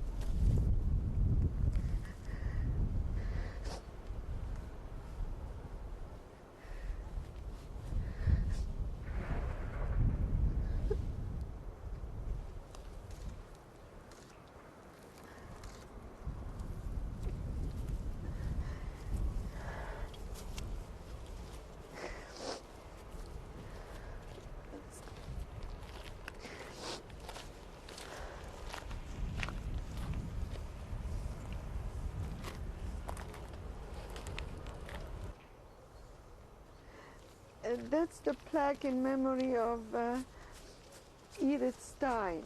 She was a nun who was brought here because she was Jewish. She had a Jewish grandparent or maybe even a parent, I'm not sure. But some part of her was Jewish. So she was brought to Auschwitz as a Jew and killed here. And that's the plaque that probably the Carmelite nuns put up for her. I think that she became a saint. I'm not sure there was I remember a controversy about whether she should or should not be made into a saint, but I don't know what eventually happened, but that's her name, Edith Stein.